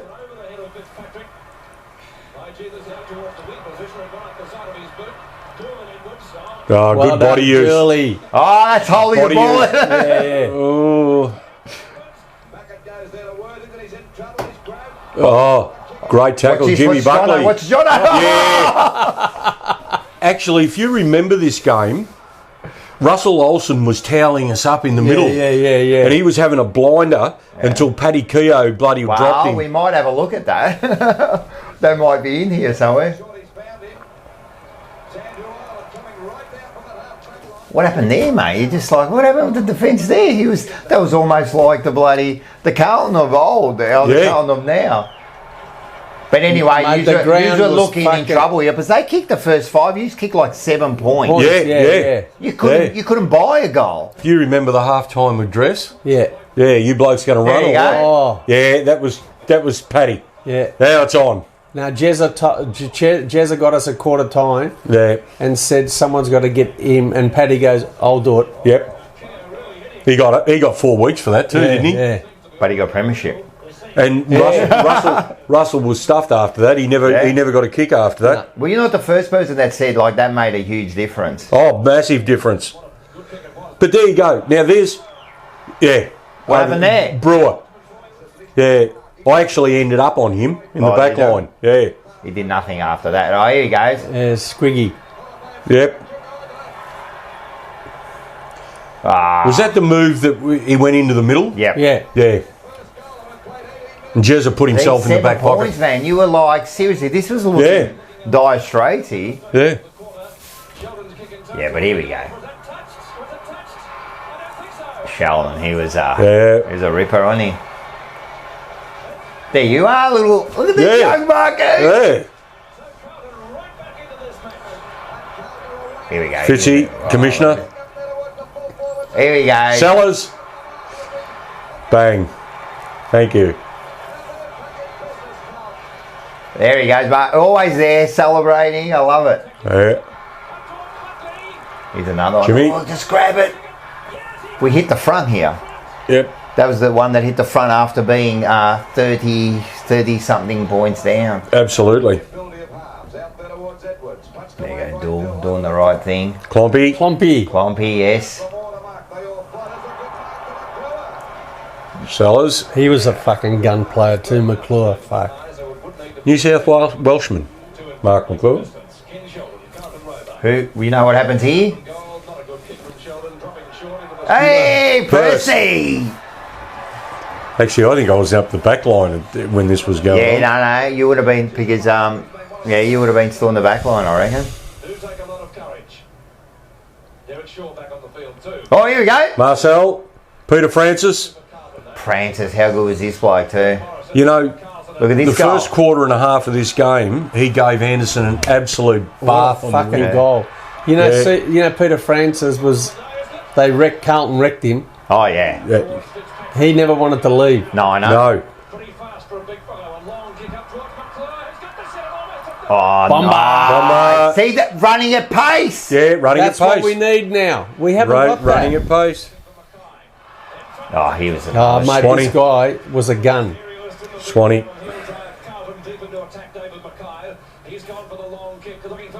Oh, that was a good mark. That was a good mark. That was a good mark.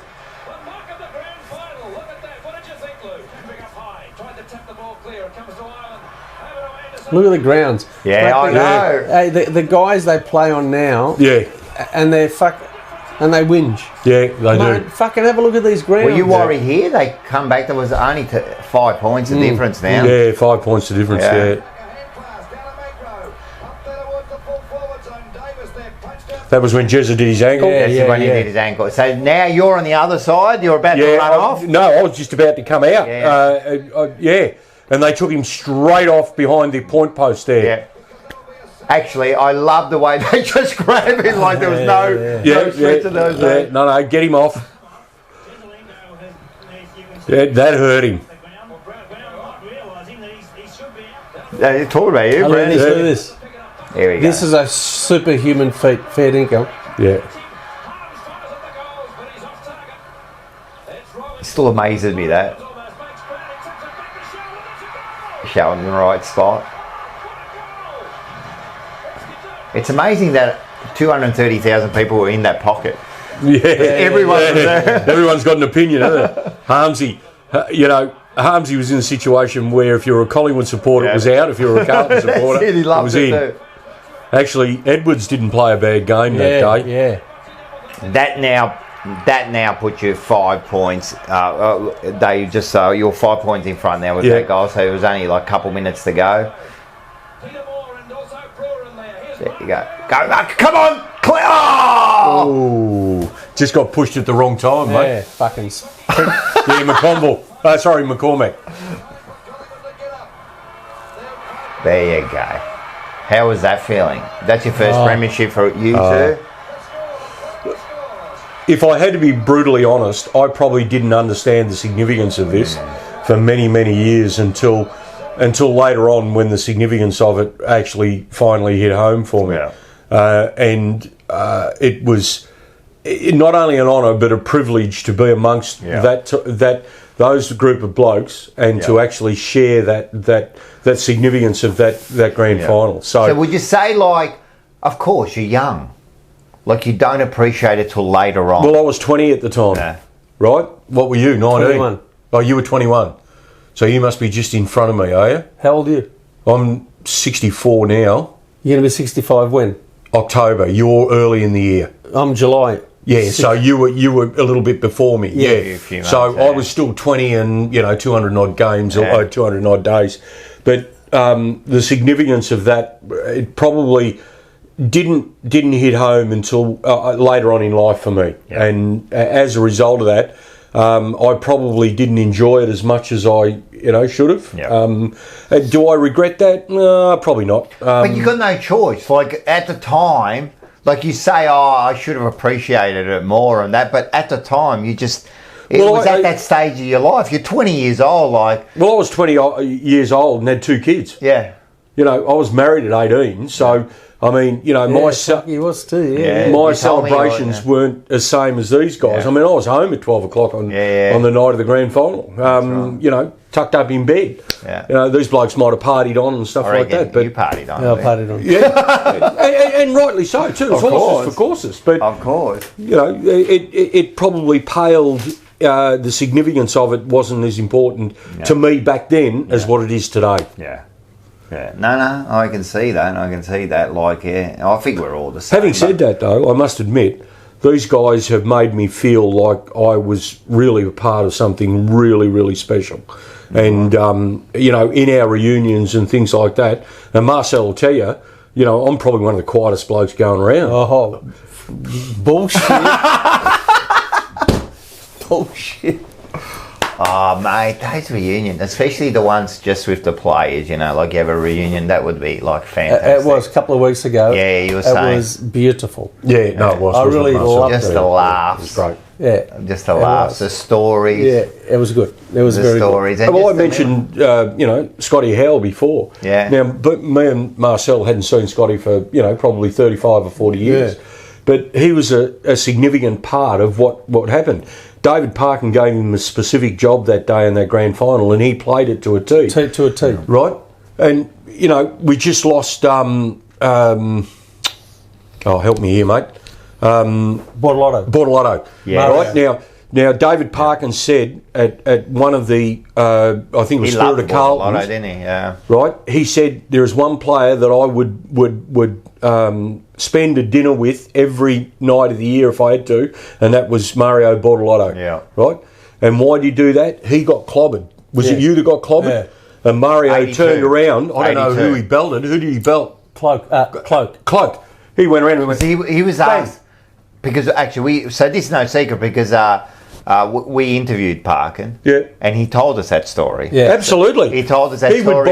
He kind of regretted that he had to tell someone, but he said, like, I had to get, I asked someone and he put up his hand and said, I'll do it. Absolutely. Yeah. Absolutely. Now, that's, you know, Mario, for him to sacrifice his situation and do that because he was asked to do by the coach, right? Yeah. That turned the game. Yeah, it did. That turned the game for Carlton to actually win the grand final. So 79-82, you were asked to, like, knock one of the players out. Absolutely. You went out and did it. Well, if you think about it, have a look at it. It's the last game of the year. Everything's on the line, right? As far as I'm concerned, it's open slather. Yeah, I agree. If it costs you 4 weeks next year, bad luck. So be it. Yeah. So be it. Mate, you got that piece of metal. You got that piece of metal around your neck forever. Forever. Yeah, no, 100%. And that's a beautiful, man, you're pumping me up. I would love to play footy. I'm telling you, man, if you asked me, I would have killed someone on the ground for the team. But that's how you should be, I think. Yeah. Look, and sacrifice your game for the good of the team, you know? Well, you know, and I've said this to Marcel and many of the other guys that I played with. I wasn't the greatest going around, but what I was prepared to do some things that perhaps someone else wasn't. Yep. And as a result of that, I earned my spot in that final. Yeah. 100% you earned your spot, yeah. So, you know, guys, today's side, earn your spot. Yeah, 100%. Earn your spot. And, mate, listen to you guys, man. I don't know how they don't get you guys more involved, man, with that, bring that passion back in, man. Make you understand what it's all about, mate. Make you understand what it's all about. Yeah, so was that good watching those guys? Absolutely. Fantastic. Yeah. I've seen that for years. I haven't seen that, no. For years. Yeah, that's good, man. That's good, man. I'm glad you enjoyed that. All right. Let's just remember, snits. Hey, I'm going to go and get that wrap. Yeah, absolutely. Absolutely. Right. Or if you don't want the wrap, what you can do, right? You can get the schnitzel chips and salad. Perfect. Hey. Veal for me, not chicken. Veal. Yeah. Yeah, veal schnitzel, chips and salad is magnificent. Yeah, actually, veals. But this is the best one of the lot. This is our one. The Mediterranean. Ah. Look Perfect. It's got everything onion. on there. It's got red onion. It's got olives. It's got tomatoes. It's got lettuce. It's got and even the dressing. 100%. Magnificent. And you know what the other thing is too, Rocco? The food is fresh, and you're in a situation where it's healthy. It is handcrafted schnitzels. Absolutely. And it's pan fried. Yes. So it's in front of you. Yeah. In front of you. So it's not it's pan fried. I'm going tomorrow. I'm telling you. Everyone go down there, you're going to see this. Veal, mate. Veal's the go. All right, we're going to do this special. So he's not here, Paul, right? So this is his. He loves this segment.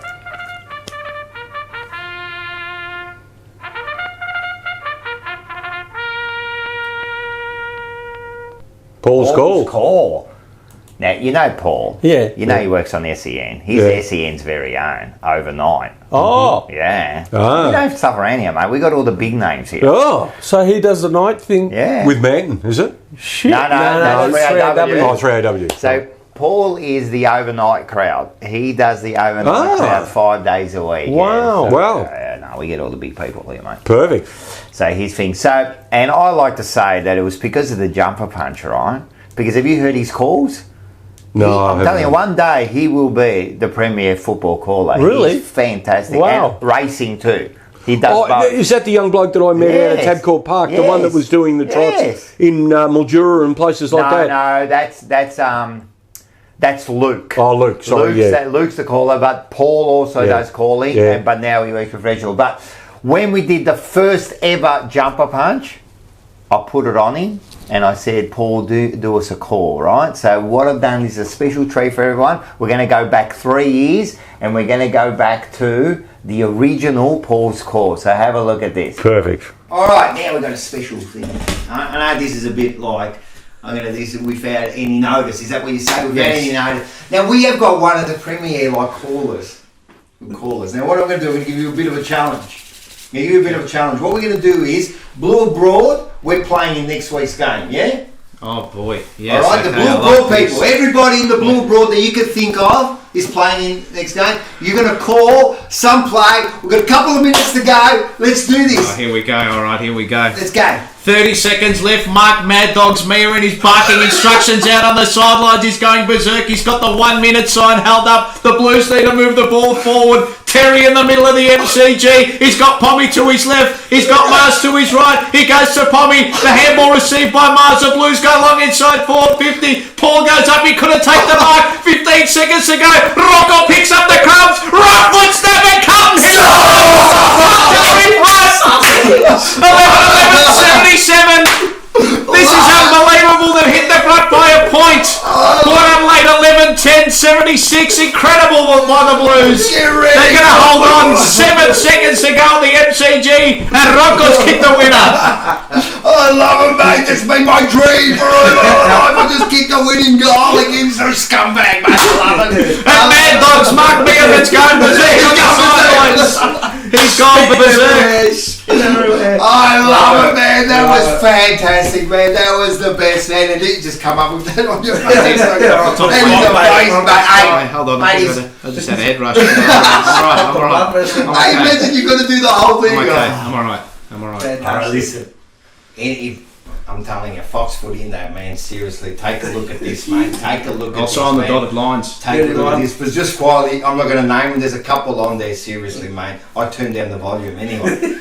Get this bloke on here. Alright, we're going to... But Paul, how good is Paul? Oh, fantastic. Oh, very That good. was the first ever Paul's call. And did you see the studio? We were just very, very basic there. I was looking for the web. We just had a little webcam and we had a speaker and we just started and that was it. So there you go. So I hope everyone enjoyed the original Paul's call. All right, we're coming to the end of the show. Everyone, Instagram, TikTok, like, share, subscribe. Yep. Right, Snits, Merino Brothers, Top Dog Liquor, and we forgot to mention, Andrew's going to get upset. North Seafood Bar and Grill. Ah, perfect. Get there too. I've been. The food is fantastic. It is. Seriously. He is good. He's good. For a Greek, he's all right. Yeah, for a Greek, he's all right. No, he's all right. So go down there. Make sure you get there. Legends of the Jumper Punch with Peter McConville this week. Big interview. Forever Rivals. Blue Sunday. Brown. Yeah, well, I think we're going to move it forward too, aren't we? We're going to bring it forward a little bit. I think we're talking about maybe a 7:30 start. Yeah, 7:30 start. Will be a nicer, more friendlier time, yeah? Well, I think the point was made that, as the show's progressing, it's getting longer and longer. Yeah. And as a result of that, I mean, people have got to get up for work the next morning. Right. So Right. if you bring it forward half an hour, it'll allow the viewers So if we kick it off at 7:30 Sunday night, Blue Sunday, Sunday, away we go. And I'm telling you, it's the biggest show on a Sunday, man. I'm telling you, it's the best now. I love it. Beautiful. I love it. And the other host, of course, Joe. Oh, Joe, yes. Yeah, we'll call him Bangkok Joe. Bangkok Joe. So with Bangkok Joe, yep, he's got his tours that he does over in Thailand. Oh, yes. So it's retired working for you. So he organises the whole tour and that. Wow. Yeah, no, he does a good job too, apparently. And here he is in just and we always show a little snippet of one of his tours. So have a look Perfect.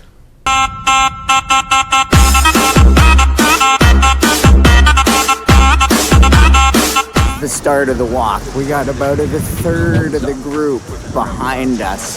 We're walking to the end of Raleigh West. We're gonna hike through that jungle and over that little rocky outcropping to a beach next door that's even more beautiful. We're gonna see how many of these first-time Thailand travelers end up making it to the end of this walk and how many drop out along the way. Stop number 1 and nobody's dropped out yet, but Joe's almost fallen off the cliff. Robbie, you've been in Thailand for a little bit, and whenever I take someone to Tonsai Beach, where we are now, I always like to ask them what their first impressions of Thailand are. Where to begin? This is Jurassic Park meets Star Wars. Different day, new beach.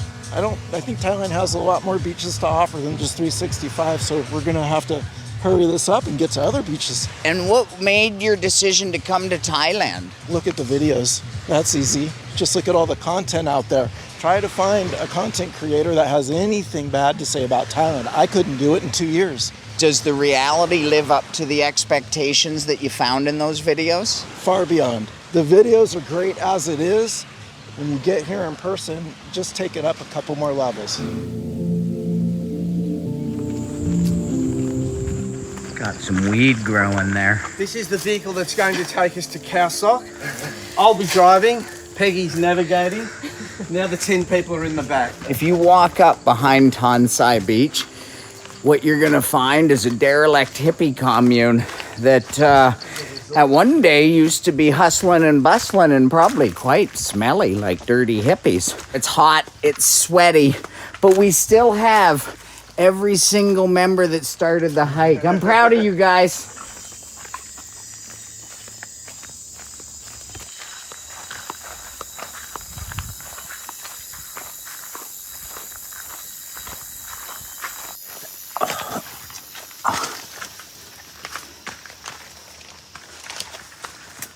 From San Antonio, Texas to the jungle trails of Tonsai, Peggy. Whew, we've made it to the top. If you ever come to Raleigh, I would personally recommend walking out the back of Tonsai, back down to Raleigh West. Would you agree, Peggy? Yes, there's no turning back. You've made it to the top, though. Yeah. Amazing. From San Antonio, Texas to the jungles of Thailand. Man, you gotta love it. Would be fun, line. Wow. That's after the water line, that's right. Bathroom here if anyone needs it. What do you think of that walk? That's what I think of that walk. It's a great workout. Hot and sweaty. Joe, what do you think? It's insanely hot, sweaty, but very, very, very good. Refreshing.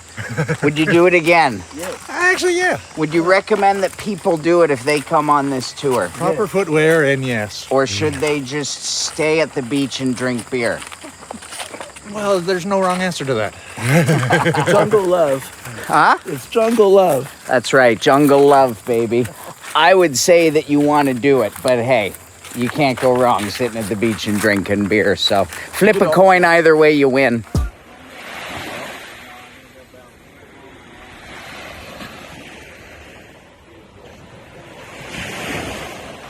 So there you go. There's Joe. He's got his tour. Joe. Yeah, Bangkok Joe. Bangkok Joe. Beautiful. Yep. Joe's a star. All right. What we do is here we just quickly say hello to a couple of our viewers who write in. So the first one is, what is it? Alcain. He wrote, legendary Carlton person Gags, the left footer, really missed his target. He's talking about Gags. Absolutely. Team of the century. Yeah, absolutely. Oh, we've got a special one here. David Rees-Jones commented on our thing, so we got all the stars. He's a ripper. Loved the game. He watched the interview. So we say thanks to David. And then what about this one here? This is from Jimmy Lazar, and he wrote, not sure why they don't get Matty Lloyd. His brother is at the club and his left footer. Don't hurt to help. He's talking about Mackay. Yeah, obviously. It was interesting with that because Fev actually he volunteered to help Harry with his preparation and stuff like that. And Harry suggested to him that it was probably not needed. Yeah. Fuck. It's a big call, isn't it? Big call. Well, we were saying this last week, like, it wouldn't hurt. It wouldn't hurt. You know, like when Fev first started, you know his story. Well, so when he first started, like, and he was kicking heaps of goals in before he joined the AFL, and then he got there and he was struggling, and it was Ross Lyon who gave him straighten him up. Yep. Yeah, well, what he said to him, he was going, just hold the ball with one hand and put your hand behind your back. Yeah. And he reckons he couldn't miss, and then he goes, I'm going to look stupid at the MCG, you know, what, just hold it like that. And he goes, just place the hand on top, just don't even touch the ball. And he was a great kick. Now, that one little bit of advice. So why would someone not even listen to one of the greats? Yeah, exactly. Well, it was volunteered and it was declined. So yeah. Anyway, Peter Corey, he always comments. Yep. Yeah, love the show, guys. Feel the same as you, Rocco. The joy does seem to have gone out of the game right now. Let's hope we can get the spark back, especially the players. Yeah. So I was just saying last week, man, I really felt like I didn't enjoy it anymore. I just didn't enjoy it. And this is Kathy Stefanidis. She always comments, if these players haven't got any pride wearing those jumpers, then get out. Simple as that. No heart, no spirit, absolute no passion. She's right. If you don't want to play at Carlton, go. Yeah, I agree. 100%. I agree. 100%. And this is the problem. Everyone's feeling the same. This is another Reece, not the same Reece. On Harry's kicking, I remember Kuda had some goal kicking problems in 96, 97. And every training he went to in 97, 98 would see him having shots after training at the legend stands, ended up improving his goal kicking. Repetition, he's putting the effort in, improved his goal kicking. Time for Harry to do something similar. Well, it's interesting you say that because prior to the game they had BT on and he was suggesting that a lot of the clubs now there's only a certain amount of kicking that the players can actually do at training before they actually take them off the ground. Yeah. And I'm thinking to myself, well, if you've got a problem, numbers and time. Yeah, well, if you've got a problem, you've got to work on the problem. Yep. I mean, Harmsy and me have had this discussion, and we've said that, you know, we would have 50 or 60 shots on goal in one session, let alone bloody well, you know, manage the time that you're kicking and you're not kicking. Well, it was very evident to me that earlier on in the early games with Harry, he didn't know whether he was supposed to be kicking it sideways or straight. He's confused. And he got himself all in a muddle. He's confused. This one was from TMC 3980. Love the chat, guys. There is so much the club is doing wrong, it's hard to know where to begin. And that's again, and this is how everyone's feeling. And last but not least is Chichop. He always comments. He wrote on Harry's kicking, I remember, I got the wrong one. Yeah, wrong one. I think we've had that one. I got the wrong one. Oh, it's this one here. This is the one. Is it? Oh. Yeah. Rocco, you're a fucking legend. I want to get a tattoo of your face on my arm. Love your passion, and I agree with everything you say. I think that's going a bit too far. Look, it's fairly evident that you know, our supporters again, the passion in our supporters is unsurpassable. And 100%. And you know, the result is that they're all hurting. We're not enjoying the success that we should do with the list we've got, and we've lost our way. So we need to get it back on track. We need to get back on track. We need to get this great club back to where it deserves to be, and that's on top. Yeah, absolutely. That's where it deserves to be. And everyone has to take a part of this now. And as I said, I keep saying, supporters, we have to start demanding more off the club, man. We have to start, and I don't mean now we're going to go there riot and whatever. I'm just mean we have to demand more from this club, mate. I really miss those days. I'm sure you guys do. 100%. Oh, I do. I walk around with like I want to see them again. Yeah, absolutely. And as I said, now we're walking around with our heads down a bit, and other clubs are laughing at us. Yeah. Well, I said that in the podcast some weeks ago. You know, the respect is just not there from opposition, and generally the football world just do not respect the Carlton Football Club. Outside of our little bubble, like the Carlton bubble where we go, because for me, I can only talk about me. I still think we're that club in the 80s and 70s, you know, like deep inside, I still think we're that powerful club. But in reality, outside of that bubble, no one sees that. No. And the kids that support us now don't see that. Yeah, I know. No, they don't. We've experienced it. That's right. They haven't. That's and I feel sorry for them, I know. actually. You got to see, I feel bad for my kids. Just watching them, I was with Pera. Funny you should say that. And we're sitting there having a beer, or standing there having a beer, and it was halfway through the last quarter, and all these supporters, and a lot of them young supporters, walking out, and I'm thinking, have a look at this. I know. Yeah. I know. And just disheartened, but they won't give up, you know, they'll keep loving their side. Yeah, they'll keep loving the club. Anyway, we'll keep following them. Yep. Let's do this. All right, thanks guys for joining. This has been fantastic. He's a ripper, this bloke. Follow the jumper punch. Yeah, jumper punch. That's it. So we always finish off one way. Go Blues! This one's a funny one. So there's another guy who does what I do. He does extremely good work.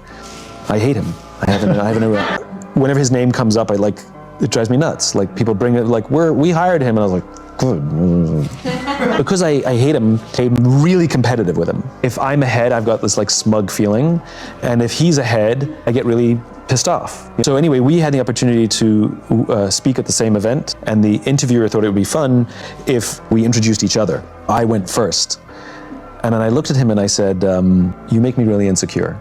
All of your strengths are all of my weaknesses, and when your name comes up, it makes me really uncomfortable. And he looked at me and he said, I feel the same about you. The reason I had such an irrational hatred of him had nothing to do with him, it had to do with me. He's my worthy rival. His strengths revealed to me my own weaknesses. And instead of confronting and taking a hard look at myself and evaluating those weaknesses and working on those weaknesses, it was much easier to take all of that negative energy and direct it towards him.